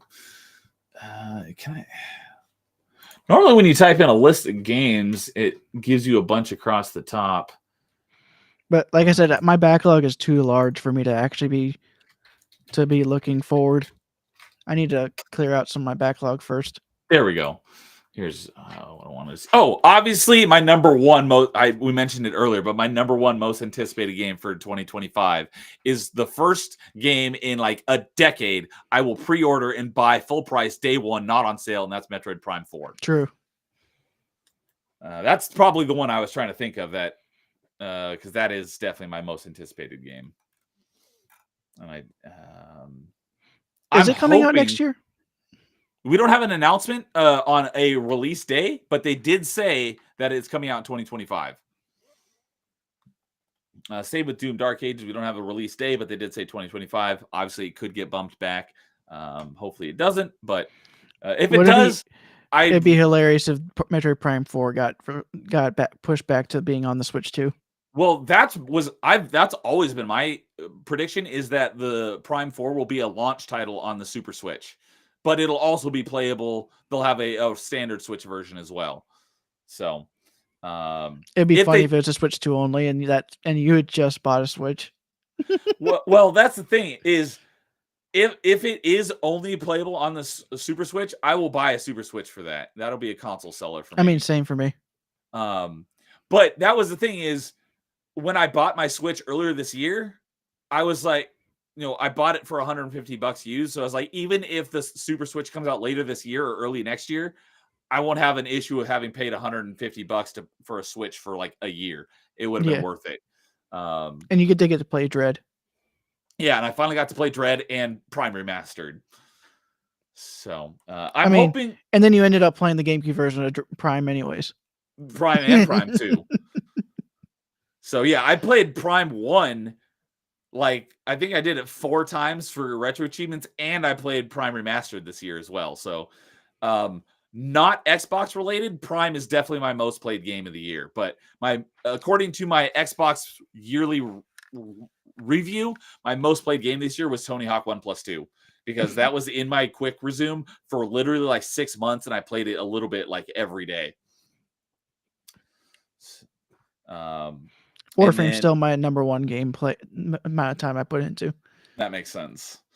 And I'm hoping that I was going to say is Metroid Prime 4. If it does get pushed back, I don't have an issue with that because I have so much stuff to play in the meantime. Exactly. But I'm very much looking forward to playing Prime 4 when it comes out.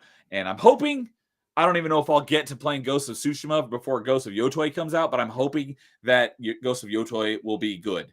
I won't be playing that until it comes out, because I'm assuming it's going to do the same thing as Ghost of Tsushima, where it comes out on PS5 and then later it'll come out on Steam, unless it launches day and date on Steam. But even if it does, I'll wait till it goes on sale. But I hope it's good. But I don't even know if I'm going to get back to playing Ghost of Tsushima before Ghost of Yotoi even comes out. So, Paul, since you're still in the chat there, what do you, or anyone who is in chat who's still there, because I do see that there are 4 people watching right now. What are your people? Everyone out there, what is your most anticipated game for 2025? What games are you guys looking forward to? So, yeah, I've got. I'll be catching up on the rest of the Game Awards that I missed since we started this stream. After we're done here, but yeah, it was basically the first announcement of that new Ninja Gaiden game. I was like, yes, bring it. And that was like a surprise drop because I hadn't heard, there hadn't been any peeps at all about a new Ninja Gaiden game. So Paul says Crimson Desert. I've never heard of it, but it sounds like it might be related to I think there's like an MMORPG called something very similar. Crimson Desert. Is there another game in that franchise? Black Desert Online, I think, is what I was thinking of. Are those related? Don't know. Let's see here. Developer Pearl Abyss. Yeah, they're both by the same developer. I'm assuming. Oh, Paul says yeah. I was like, I have a feeling they're probably related. But yeah, this is a MMO if I believe. Or maybe it's just an open world game. But yeah, it says open world. It doesn't say anything about MMO. So maybe I'm getting it mixed up with another similar game. Originally planned as a prequel to, according to Wikipedia, it was originally planned as a prequel to Black Desert Online, but the development of the game eventually got transformed to something else, and the game changed to a single-player game set in the same universe. Okay, so it's single-player. So, okay. Oh, yeah, he says non-MMO. Okay. Yeah, I'm getting it mixed up with another game that has a similarly kind of nebulous name that I do know is on Xbox. And I played it for a few minutes one time because there was a Game Pass quest for it, but I don't remember what it was.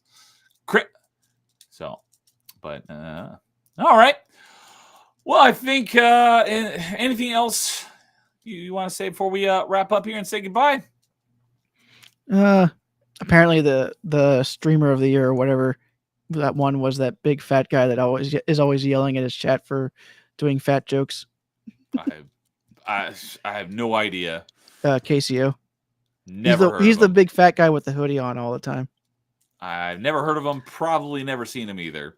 I've only seen him in meme compilations, and those compilations are hilarious because they're always one upping each other on fat jokes. Oh, Paul's saying Black Desert is an MMO, but Crimson Desert is not an MMO. Okay, so it was probably Black Desert that I was thinking of then. So, okay, so they just changed up the formula. But yeah, other than like the actual people I watch, the only streamers I know are like people by name who are like the top tier, like yeah, I don't really like Ninja. Yeah, I don't really watch people game either. I tend to listen to just podcasts while I game. Yeah, the only people I watch stream stuff are people like I enjoy them, for the personality and stuff like James. Yeah, he's the only one I actually watch game. He's the only one I would like watch something that I have no idea what the game is or I've never heard of. Whereas like if it's someone who I've never heard of, I'll watch them if it's a game that I like. But like for most people, if it's not a game that I like, I'm probably not going to watch them unless it's someone I really like. I love messing with James during his awards show. Every time they talked about a fighting game, I was like, "This is gonna be your waifu from the game," and it was the youngest character in the game. That was hilarious. Yeah, on the last episode of Top 5, my goodness, that was hysterical. He's like, "Yeah, she's thick," and someone's like, "Yeah, she's 17." He's like, "Nope, ignore me." That was hilarious. Paul says, "Dude, I'm back on Rumble just for you." If I ever get time to watch you, sometimes your timing is just in the weird spots.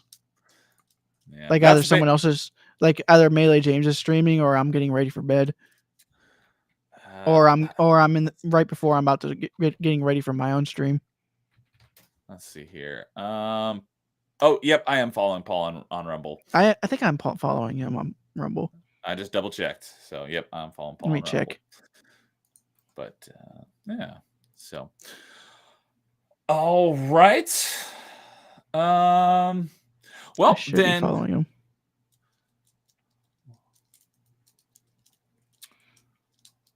What? So, yeah, I am following him. So okay, we're good. Cool. So, all right. Well, with that, I think we'll go ahead and wrap it up here. And what do you got coming up, going on? Just continuing the Wind Waker for the rest of the year until I go on vacation to see my parents for Christmas. Okay. So, yeah, go check out Dude on his Rumble channel. He's a retro achievement hunting Wind Waker at the moment. And for me, this is the last stream here on my channel for the year. I'll be back in January, probably not the first week. I meant to message you about this earlier because I figured we would, because the first Thursday in January is the 2nd. Doesn't work for me. So I figured figured we would do the 9th would be the next. That makes sense to me. So, and I take you don't want to do Dude Souls on January 1st. No, that wouldn't work for me. But if, I can definitely resume Dude Souls on the 8th if that works for you. Gotcha. That should work for me. Okay. So yeah, I should be back with my regularly scheduled programming on the first full week of January. So I plan to do Metroidvania Monday on Monday the 6th, a party chat on the 7th, Dude Souls on the 8th, and then we'll be back with Achievement Chasers on the 9th. But I don't have anything else for the rest of this month, taking the month off of streaming so I can get some good quality gaming in, make a lot of progress. I think I'm well on track to hit. That's what I thought I was doing this week, and then I found stuff to do around the house. Oh. Like trying to catch a mouse. I have one of those I've been trying to catch as well. I found where one of his hiding holes is, though. I went and found a trap, but he hasn't set it off yet. He set it off last night, but he got away from it, so I had to reset it. But because of that, I found where he's hiding. So. But yeah, it's a little field mouse, smaller than my own hand. So. Yeah, I've seen him a couple times, but it's just like a little gray blur because then he goes and hides. I'm like, little sneaker. But yeah, so I'm well on my way to getting my goal of 89%. I have 73 more achievements to hit 89%. So I think I should, and I've got a bunch of games that I'm planning on either completing or getting very close to completion. So I don't know if I'll be able to make it all the way to 90% before the end of the month, but I should be able to make it a good way into past 89, between 89 and 90%, because go to 89.5 at least. Yeah, I think I might be able to get around 89.5 because at the moment, 1 percentage point for me is 247 achievements for 1 percentage point. So that's about 250. So about 125 achievements would be. I have 117 more to get to 82%. Okay. So yeah, about 125 achievements would get me about halfway through a percentage point. So 73 that I have plus another 120, that'd be about 215-ish more achievements to get to 89.5. I think that's doable since I'm not going to be streaming. We'll see. So I'll be able to report back on Achievement Chasers next year. but I think I should definitely be able to hit 89%. But I'm going to try to keep up as much momentum as I can because I really want to get that dive fully recovered so I can start all my new games because I've got tons of stuff that I'm looking forward to playing. And there's stuff that I'm holding off until for other people, one of them being Halo Infinite. I'm hoping to get into my dive before we get to Halo Infinite because that's a large game with like 150 plus achievements, which when I start that is going to really drop my completion percentage. So I don't want to do that until after I've recovered my dive. So because if we get to Infinite before I fully recovered my dive, I'm going to be playing Infinite on my secondary profile. I just need to do the co-op achievements. That's all I need. Yeah. So I really want to get this done as soon as possible because I have so many games that like I said, I'm looking forward to playing. I just looked it up and heard Astrobot just added some trophies for its new for the Christmas themed add-on that they put out. Okay. So I get to play that game for a little bit longer. So yeah. So all right. Well, with that, that'll wrap it up for 2024 on my channel here at Nerdy Neo. So I just noticed at the top of the screen, why does it say episode 14, October 2024?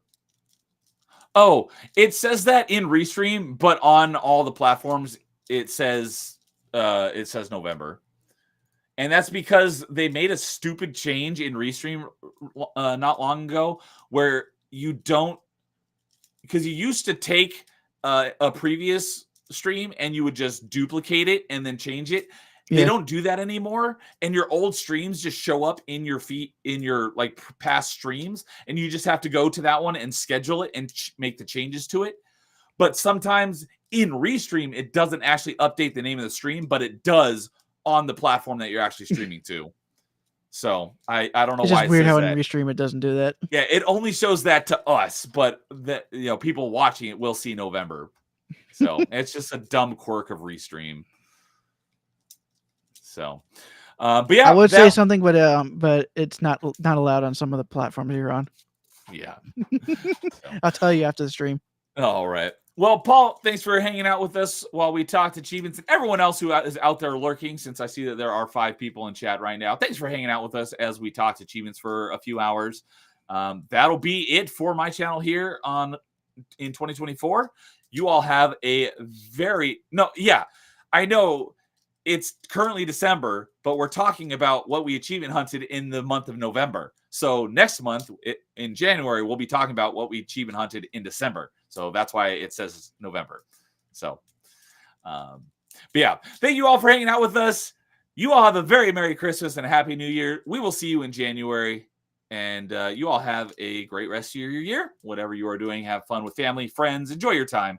We will see you all later, everyone. And as always, in the meantime, game on.